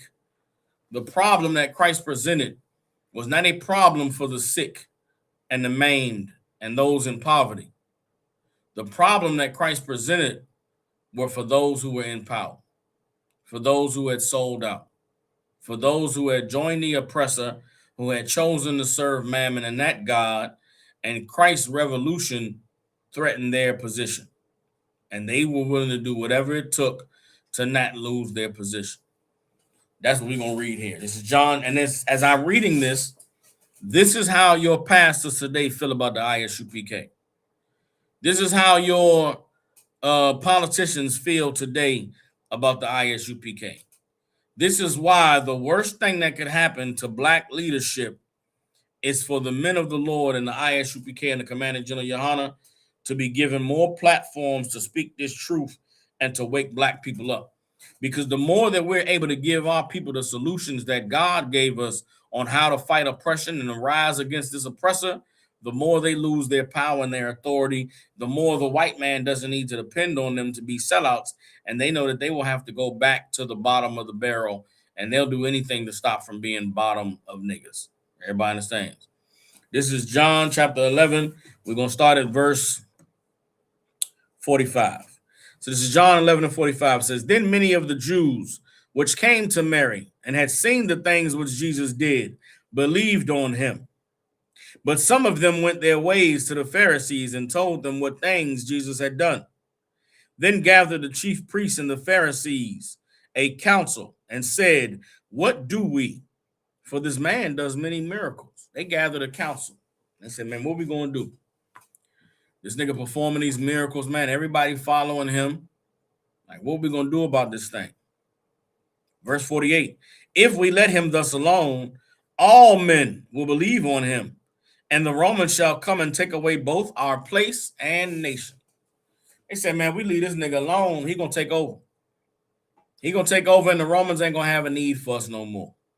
They're going to take away our seat and our nation. They're going to destroy our nation, destroy our, stronghold. And think about it today. What is the nation that black leadership is worried about being destroyed? The nation isn't talking about the country. It isn't talking about the land. It's talking about the false identity. It's talking about their place as, sellouts, as upper class, as, the next to the oppressor. These niggas were afraid that they were going to lose their authority, that they were going to lose their riches. They were afraid that the white man was going to say, we don't even need you niggas no more because shit, this man has come in now. He got everybody in order. He got everybody in line. He got everybody doing what they supposed to do. We ain't got to worry about y'all no more. That's what's going on in the black community right now. As the white man is rolling back Voting Rights Act, as Christianity is being shown to be an illusion and a lie, as the people are wondering about the Epstein files and how come none of these pedophiles been locked up, People ain't going to church to hear no good song and a dance. People ain't listening to that pastor talking about you look better when you smile. Gas prices is too high. The world is too expensive. They need to hear a word from God. And these men knew that if they allowed for Christ to keep teaching, to keep speaking, to keep growing his following, that they were going to lose their seat. Let's read. This is John chapter 11, verse 49. And one of them, named Caiaphas, being the high priest that same year, said unto them, Ye know nothing at all, nor consider that it is expedient for us that one man should die for the people, and that the whole nation perish not. Caiaphas said, you niggas is stupid. Y'all don't see what needs to be done? Y'all don't understand what we got to do? Caiaphas said, it's better that we kill this nigga than we let him destroy the whole nation.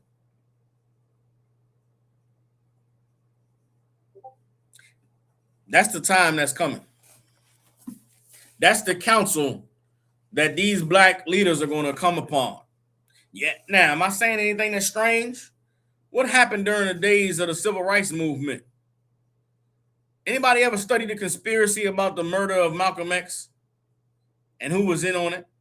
Don't you know that the Nation of Islam got together with the CIA and they conspired together to kill Malcolm X? Why?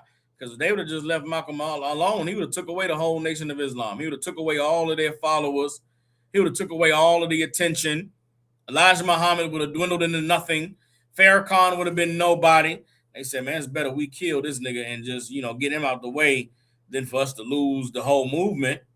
So they unalived Malcolm X. Civil rights movement. Martin Luther King had said he feared he had taken his people into a burning house. Martin Luther King had started speaking against white people, started speaking against integration and assimilation.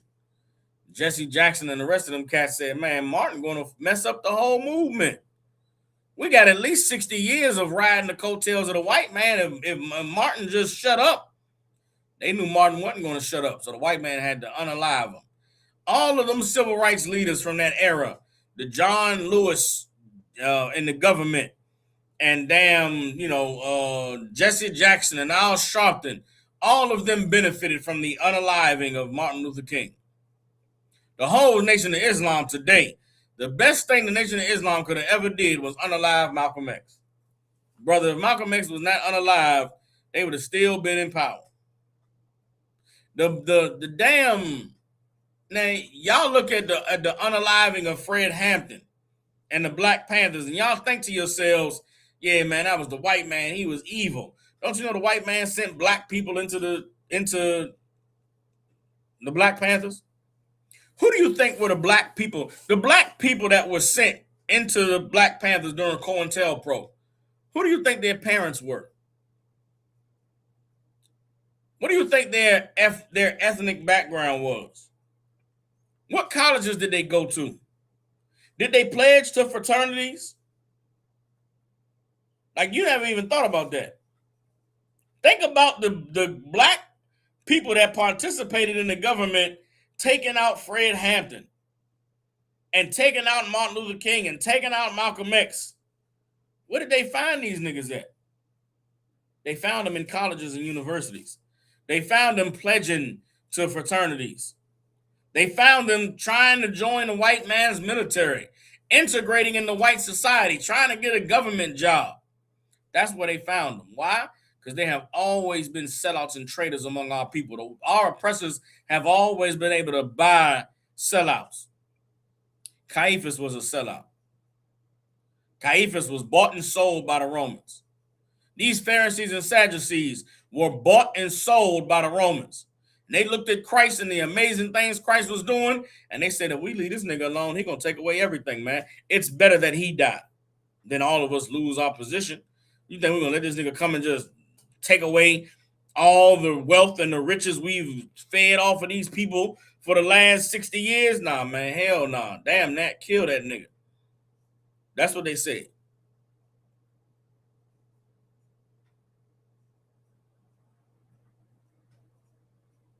Let's keep reading. This is Matthew chapter 6, verse 51. And this spake he not of himself, but being high priest that year, he prophesied that Jesus should die for that nation.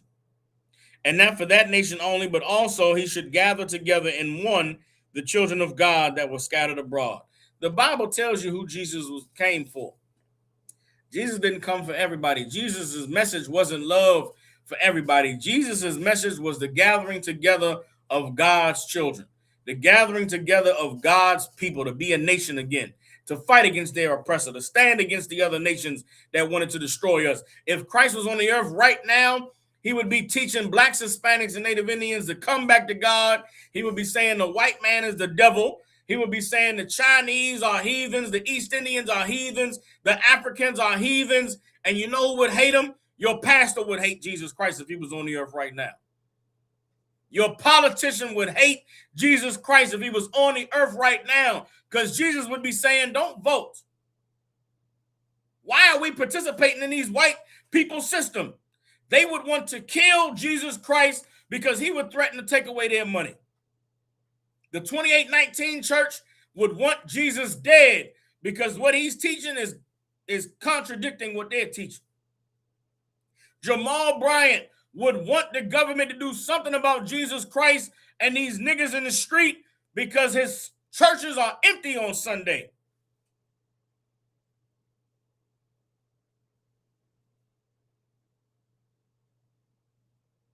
These men that we are reading about in this Bible are the same men that exist in our society today that hate the poor, that hate the uneducated. They hate the sick. They hate the sinners. They hate the poor people that got to work these menial jobs and can't get ahead in society, that's always crying about oppression and crying about police brutality and crying about how evil the white man is. They want you to stay telling you, stop crying about the white man. The white man ain't what's keeping you down. The white man ain't what's holding you back. That's what they were saying during the days of Christ. That's what the Pharisees and Sadducees were saying. Christ was saying, you rich niggas are evil. You rich niggas are disgusting. And they were saying, you just mad because you broke, nigga. Why don't you get a job? Why don't you go make some money? You just mad because I got red bottoms on. You just mad because I ride a Rolls Royce and I got a goddamn Gucci shirt. And Christ is saying, nigga, your clothes aren't impressing me. God clothed the grass better than he clothed you. Your dumb ass think that having Gucci and $1,000 shoes on matters. You missing the point of life. If Christ was on the earth right now, they would want him put to death because everything that he teaches would dismantle and destroy black leadership in this country. It would dismantle and destroy Hispanic leadership in this country. It would dismantle and destroy all the evil sellout leaders in the Caribbean, in South America, in Canada. It would wipe out all of the sellouts. All the poor people would rise and return to obeying God. We would get off of drugs. Our women would stop being whores. Our sons would stop being homosexuals. We would stop going to prison in the white man's America. What happens if black people return to God tomorrow and there's no need for a courthouse? There's no need for a defense attorney. There's no need for a drug task force agency because we're not getting high. Nike goes out of business because we're not buying Jordans. Balenciaga goes out of business because we're not buying their shit. The East Indians go poor because black women are no longer buying bundles. The Asian nail shop shut down because now we start getting our nails done at home by the sister in the neighborhood. The African braiding shop shuts down because now black women are styling their natural hair. Don't you see the threat of a righteous man establishing in his community that we are all we got? That all we got to do is obey God and turn our back on the materialism of this world? Don't you see the threat?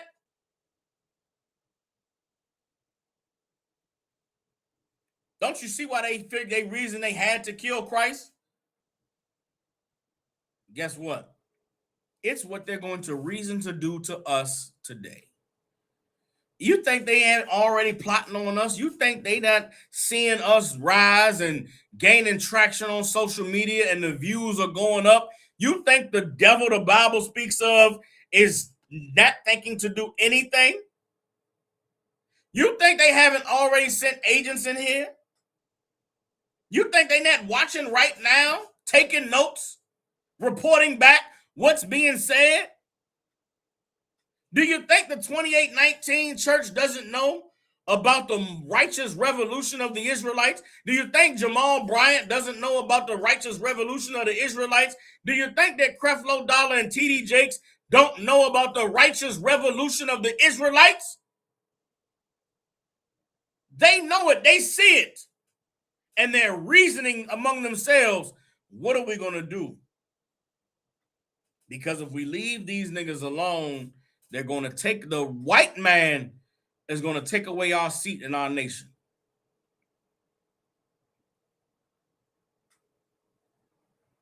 The Bible says that Caiaphas was, it was not him prophesying out of himself, but it was God fulfilling what he said, which was that Christ had to die for this nation so that the children of God could be gathered together.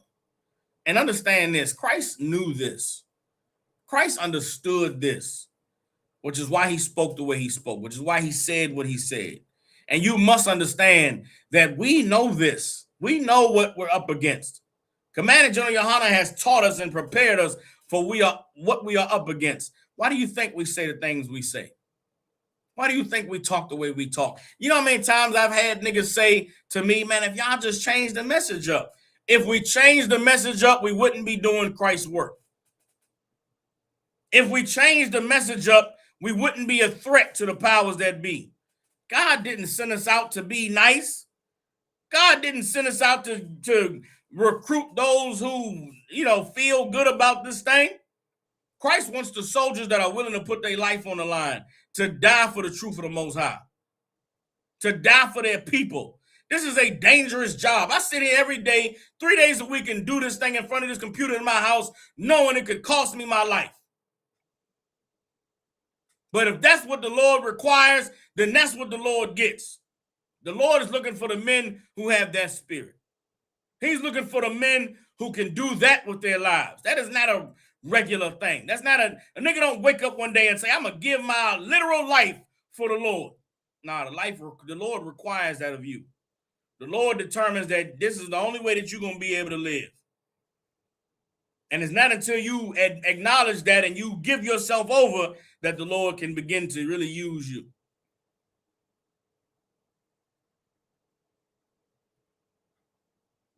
They don't teach about the Jesus that got killed in the truth. In the church. They don't teach about the Jesus preaching that made him a threat in the church. Because to teach about this Jesus would be to expose themselves for being the people that Jesus taught against.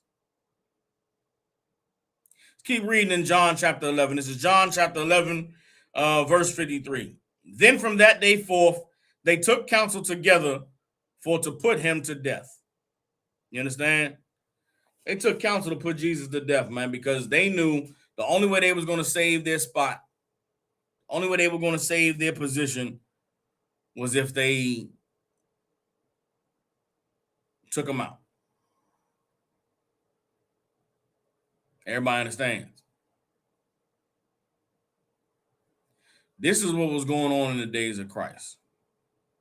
This is what was happening when he was walking the earth. This is the threat and the danger that presented itself because of him caring for the poor, because of him loving the oppressed, because of him choosing the people that they had ignored, that they had discarded, that they had deemed to be nothing but niggas and publicans and sinners and just dirty and filth that nobody wanted and nobody cared about. Those are the people that Christ came for. And it's the people that Christ has sent us out to today. There's a reason that we don't go, we ain't going to the rich neighborhood. We ain't trying to convert, the church boys. We ain't trying to convert the people that got everything to lose. We look for the people that have already lost everything. God chooses those who have lost everything. He doesn't choose those with everything to lose. Those who got everything to lose can't even really fathom what this life is about because they have too much to lose. What's the evidence of that? Let me show you. show you the problem Christ presented to those who could not relate to the work he was doing, could not relate to his message for the poor.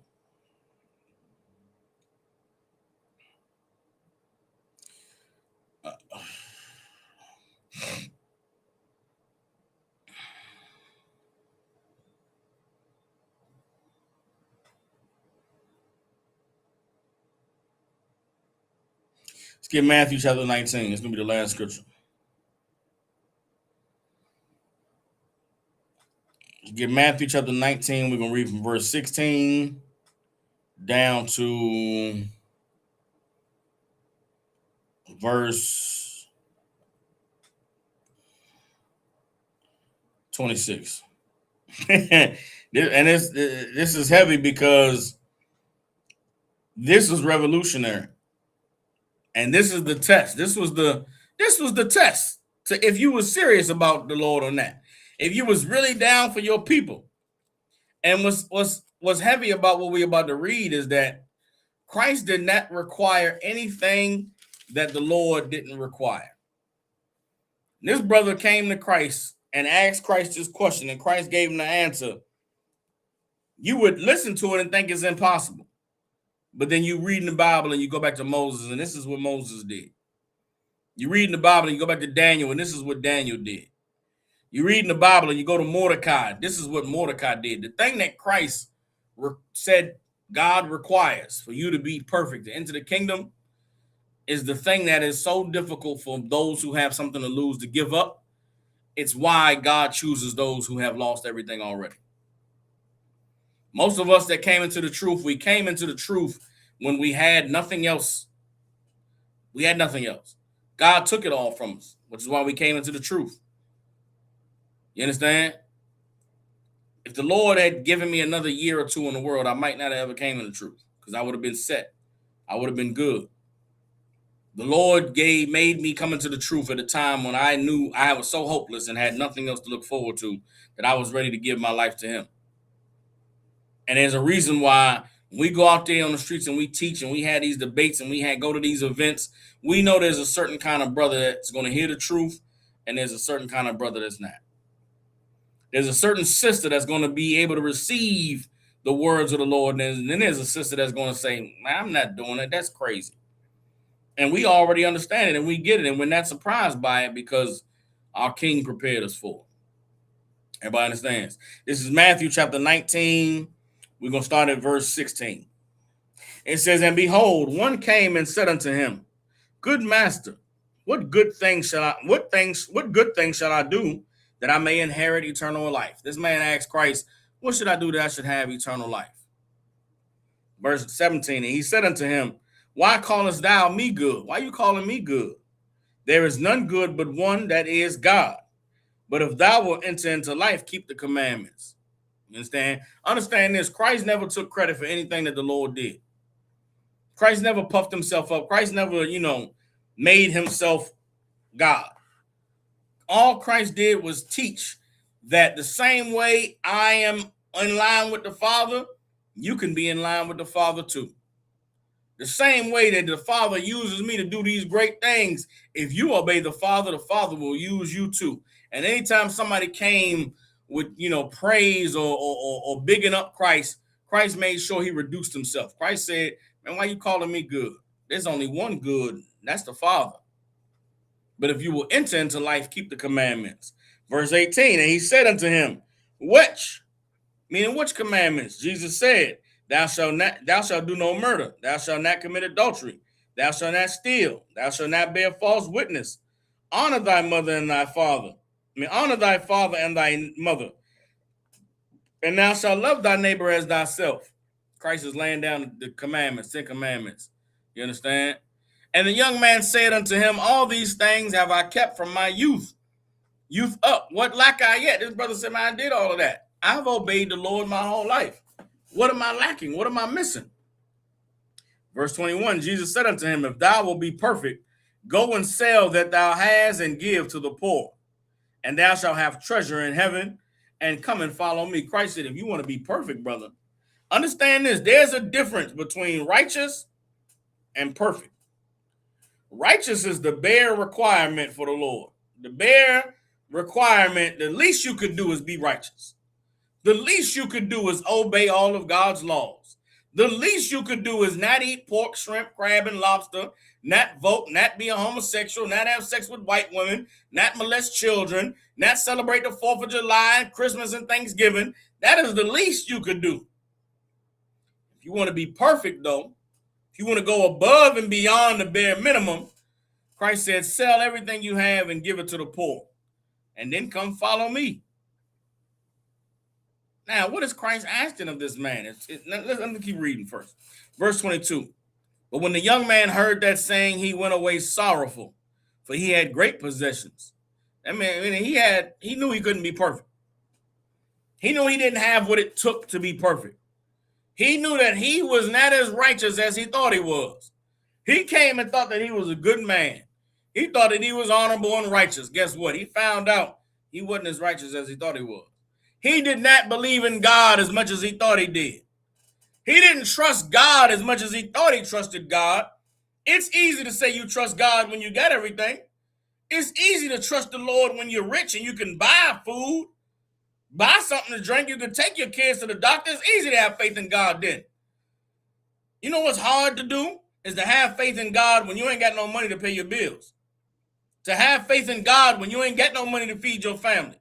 To have faith in God, to stay obedient to God's laws when you don't know how you're going to keep the lights on and put gas in the car. Now, you could go out here and sell crack. You could go sell weed. You could go rob and bust somebody up the head and take their money.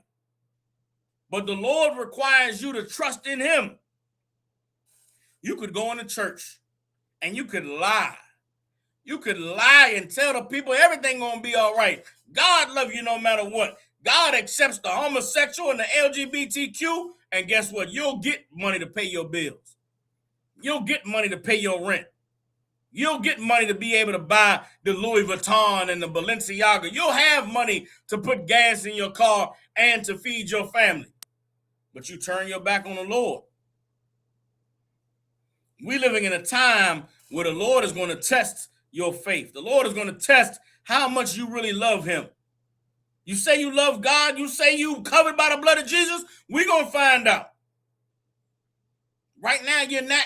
A lot of you are not. You're still eating pork and shrimp. You don't even know the beginning stages of obeying God. You don't even know the bare minimum that God requires of you. Why? Because you've been in church your whole life. You never even heard about the revolutionary Jesus that told all the rich men that they were going to go in slavery. You don't know about the revolutionary Jesus that threatened the power of the church leaders and the politicians. They never even told you about that Jesus in church. You think in church they killed Jesus because he loved everybody.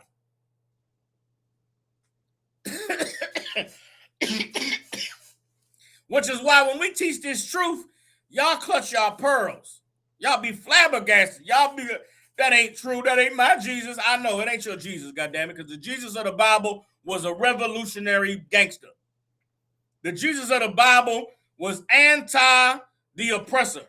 The Jesus of the Bible was a segregationist. He was not about integrating. The Jesus of the Bible would have never voted. He would have said, choose the Lord and obey him. The Jesus of the Bible would have never moved into a white neighborhood. The Jesus of the Bible would have never pledged allegiance to the flag. The Jesus of the Bible would have never celebrated the 4th of July. You niggas don't understand the Bible. You don't understand the God of this book. You don't know who Jesus is. When we tell you about Jesus, you say, not my Jesus. I know. Because you like the rich man. You want to know what it'll take for you to please the Lord? Close your church down tomorrow, Pastor. Stop paying tithes to that church and pay tithes to the ISUPK. Stop celebrating Christmas and Thanksgiving and celebrate the Passover. And guess what? You come in here, ain't no singing and dancing. Ain't no praise worship. Ain't no music going to be played where you can get up and dance and shake your ass and stomp your feet.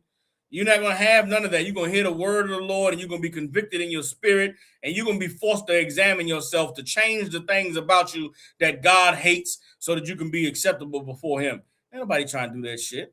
Ain't nobody trying to hear that. Niggas is trying to have fun, man. Niggas is trying to, get it in, do it big. They trying to marry and give in marriage. They don't want to hear that Jesus is about to return. They don't want to hear that America is going to be destroyed for the evil that is promoted. They trying to partake in the evil. It's all good. For every rich man that would not give up everything, there are righteous men who the Lord took everything already. We didn't have to make the choice. The Lord took it. We didn't have to decide, am I going to give away all my possessions? The Lord never let us have possessions in the first place. I ain't never had no possessions to give up. It was easy for me to serve the Lord. I never had shit. There's some of us that never had shit. And we serve the Lord. Why? Because we know that serving him going to get it to us. I could have served a white man. I could have been in the church. I could have, made $1 million teaching and preaching. But I chose to serve the Lord because I want what the kingdom got. I don't want this bootleg shit the white man got to offer. I don't want these gay clothes and these bullshit cheap ass cars that cost an arm and a leg. I don't want that. I want a chariot that fly to Mars, nigga. I want to be able to jump in the fire like the angels did when they visited Samson's parents. You understand? I want to be able to walk through walls and walk on water and move mountains. You understand? I want the real glory. You niggas settled for the white man's Balenciaga. Shame on you, nigga. You settled for the white man's red bottom. Shame on you. You black women settled for the BBL and the down low husband instead of being with a righteous man of God and sharing him with 2 or 3 women. Shame on you. We chose the thing that was more worthwhile. And yes, we poor. And yes, we struggling. And yes, we're barely getting by. But guess what? We trust in the Lord. Do you? Let's keep reading. This is Matthew chapter 19, verse 23. Then said Jesus unto his disciples, verily I say unto you, that a rich man shall hardly enter into the kingdom of heaven. Christ said a rich man is hardly going to enter into the kingdom. There's going to be very few rich men that enter the kingdom. Verse 24, and again I say unto you, it is easier for a camel to go through the eye of a needle than for a rich man to enter into the kingdom of God. This is Christ. This is revolutionary. Imagine you were alive in the time of Christ and you're rich. Christ saying you're not going to make it in the kingdom. You rich niggas are not going to make it. In 2026, you rich, you sitting on a lot of money, you're not making it to the kingdom. There's no way. You're not. Your lifestyle is not conducive to obeying the Lord. Because of your money in this society, you can buy approval. You can buy somebody telling you that that's a good idea. You can pay somebody to tell you that everything you do is okay. Not in here, you can't. The ISUPK, you cannot buy approval. In the ISUPK, you cannot buy a rank. You can't buy status in here. You're going to have to come in here and put on all black. You got to come in here and mop the floors and sweep the steps and take out the trash, because that's what all of us had to do. In here, you're going to have to give 10%. You're going to have to pay alms, and nobody's going to celebrate you. Nobody's going to say, hey, man, I want to acknowledge brother so-and-so and give him a big shout out for the huge donation he gave. You're not going to get none of that in here. We go out and do a clothing drive and a food drive. We ain't bringing the band out and bringing all the news cameras down. We're going to go right there in the projects and set up and hand them out. I'm in Memphis, Tennessee. We're going to go right to Binghamton with a table and some clothes and a sign that say free clothes and some flyers. And we're going to feed the people, and nobody's ever going to know we were there. Nobody's even going to acknowledge it. Nobody's even going to care. And guess what? It ain't going to matter to us because we did it for the Lord to see. We did it for the people to know that there are some righteous men out here who the Lord is going to send to make sure that you clothed and that you fed. And all you got to do is obey him. You ain't got to stress yourself. You ain't got to sell drugs. You women ain't got to go sell your vagina on Lamar Avenue to be taken care of. You could come in here and get help and receive the services we got. And guess what? You don't have to have a penis shoved inside of you to get help in here. There's sisters in here who've been in this school. They get counsel. They get help. Guess what? Nobody wants to have sex with them. Nobody's trying to have sex with them. Nobody knocking down their camp leader's door to court them. Listen, if the Lord want the sister to have a man, the sister will ask, and she maybe could court a man. But until then, we'll just let the sister be who she is. We let her live her life. We ain't gonna chase her and run her down and try to force her. Nah, you don't. Being in here and getting the help, it doesn't come with a penis. Nobody's gonna expect you to open your legs. You just get the help and get told what you need to do, and if you obey, then your life will improve. If you disobey, hey, Lord be with you. Everybody understands. Let me keep reading. So Christ said it's easier for a camel to go through the eye of a needle than for a rich man to enter the kingdom of God. Meaning what? It's easier for a poor person to receive this. It's easier for the people in poverty to receive this. It's easier for the people who have nothing to lose to give their lives to God. But for the people who got status and reputation and, they business adventures and their corporate deals and their sponsorships, they not giving that shit up for this. For what? For a God that I can't see? For a promise or some shit? For maybe we might take over? You mean to tell me I'm going to give up all this money and all my sponsorships and endorsement deals because there may be a God, there may be a black man with 100,000 angels coming out the sky to kill white people and put them in slavery? You niggas are crazy. You are insane if you believe that. I know we are crazy and we are insane. You want to know why? Because we don't have nothing else we don't have nothing else but the hope and the prayer that the words of this book are real, that the words of this book gonna come to pass, that there's gonna be a nigga with 100,000 angels come out the sky and defeat the white man's military and deliver us out of captivity and we rule the earth. If you got money to plan for the next 100 years of your family, you don't have to believe in this Bible. You don't have to have this faith that we have. You can just go to the, you can go to the damn Santorini, Greece. You ain't gotta, what we live in and what we believe in is foreign to you. And we understand that, we know, which is why we're not trying to recruit you, nigga. We're not begging you to come give up your riches and your wealth. We just out there teaching to the poor. And if a rich man happens to hear and say, man, what can I do? You got to give up everything. And is that too much to ask? What did God require of Moses? Moses was rich in Pharaoh's house. Moses saw the oppression of his people. He risked it all. Moses unalived an Egyptian for his brother's sake because he loved his brothers. And then what? Moses had to go on the run. Moses left that life of luxury. Moses went and lived as a sheep herder. Moses went and lived as a man helping another man get water from the well for his daughters. You understand? Moses did the honorable thing. Look at Daniel in the book of Daniel. Daniel was of the elite class of Israelites that was brought into Babylon, the children of the princes of the Israelites.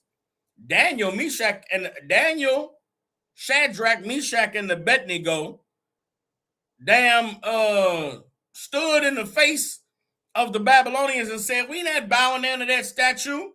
We not worshiping that God. It's the same thing as not standing for the Pledge of Allegiance. The same thing as not, celebrating the holidays. And they said, man, we're going to put you in that goddamn furnace and burn you up. They said, burn us then, nigga, burn us. We would rather burn than to bow down. They put them niggas in the furnace and God sent an angel in there to protect them in a goddamn invisible bubble. You understand? God protected them in the fire. They threw Daniel in the lion's den, and the Lord made the lions not even hungry. They weren't even looking at Daniel. They was like, shit, nigga, we in captivity like you in captivity. Does anybody ever look at Daniel in the lion's den and say to yourself, these lions had no way out? These lions was in a damn ditch in the ground where they couldn't go hunt and get food for themselves. These evil bastards threw Daniel in the lion's den, and the lions looked at Daniel like, oh, shit, you in here too? Yeah, man, it's fucked up. This shit rough. And the lions was in there with Daniel, did not eat Daniel, because Daniel trusted in the Lord. You understand? They gave up their riches, was willing to give up their position. Mordecai in the book of Esther. Mordecai was in the king's court, outside the king's gate. Mordecai had money. Mordecai wasn't no broke nigga. How you think Mordecai was able to put Esther in the pageant and get her recognized for her beauty? Mordecai had money. Mordecai had the job every day. See Haman come through there. Mordecai was not bowing to that devil. Mordecai said, who this nigga that I'm supposed to bow, man? I'm an Israelite, man. I'm the chosen people of God. We don't bow to nobody. And they tried to get Mordecai unalived, hung on the damn thing. Tried to get all of Israel wiped out because of the audacity of Mordecai. Mordecai refused to bow. You understand? Mordecai went and told Esther, you better put your queenship on the line. You go in there and you talk to the king. If it costs you your life, so what? If the king throw you away and get you out of the kingdom and you lose all your riches, so what? Go and plead for your people. Esther went and did it. So to ask a rich man to give up all his possessions, that ain't too much. You're just a greedy bastard. You just don't love God or your people enough. You know what? You just don't trust the priest of the Lord. You won't sell all your possessions and give your money to the priest because you don't trust us. You think, what you think? We're going to spend your money? You think you're going to sell your house or give us the deed and we're going to what, not make sure your kids are taken care of? You think you give us the money, we just going, I don't know what you think. But you don't have the faith and the trust of the Lord that these righteous men of our progeny have had.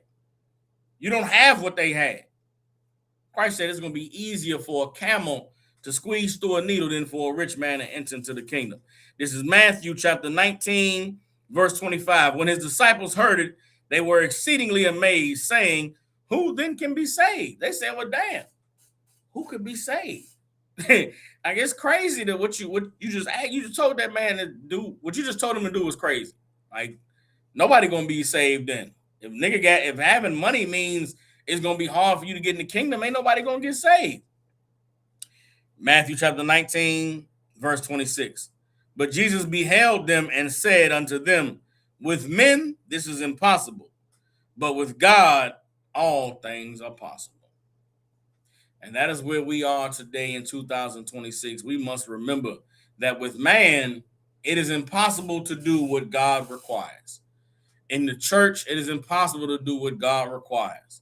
If you chasing after money and chasing the American dream, it is impossible to do what God requires.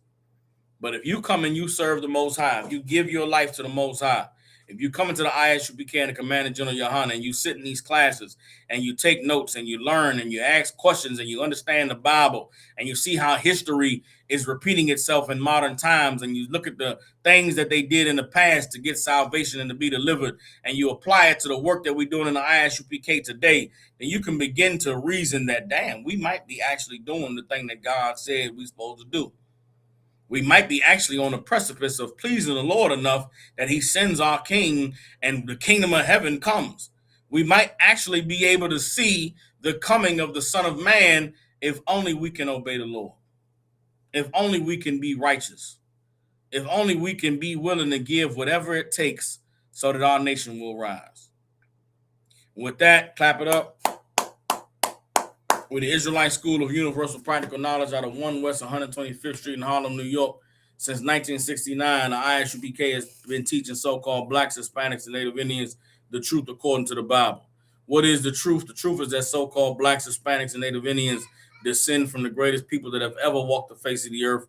The Bible identifies us as the lost 12 tribes of the nation of Israel. And in the year 2026, there's nothing more important than for God's chosen people to learn the truth of who we are, where we come from, and what our purpose is on the earth. All you brothers and sisters tuning in, if you got family, loved ones, people you care about in the Memphis, Tennessee, and surrounding areas, get them in contact with the Israelite School of Universal Practical Knowledge. I teach these classes down here in Memphis Tuesday, Wednesday, and Thursday from 6 to 8 p.m. Central Standard Time. You know what I'm saying? Y'all brothers and sisters, man, tap in, reach out. You know what I'm saying? Become a part of this movement. Become a part of this righteous body that the Lord is raising up. It is never too late for you to become who the Lord called you to be. It's never too late for you to give your life to the Most High and begin to, understand your purpose and your meaning in this life. And I pray for all brothers and sisters that you will hear this word of the Lord, and you will change your life, and you will be able to see the day that the salvation that we have prayed and worked so hard for come to this earth. With that, I'll see y'all for class tomorrow. Lord alive, General Muhammad, that teaching.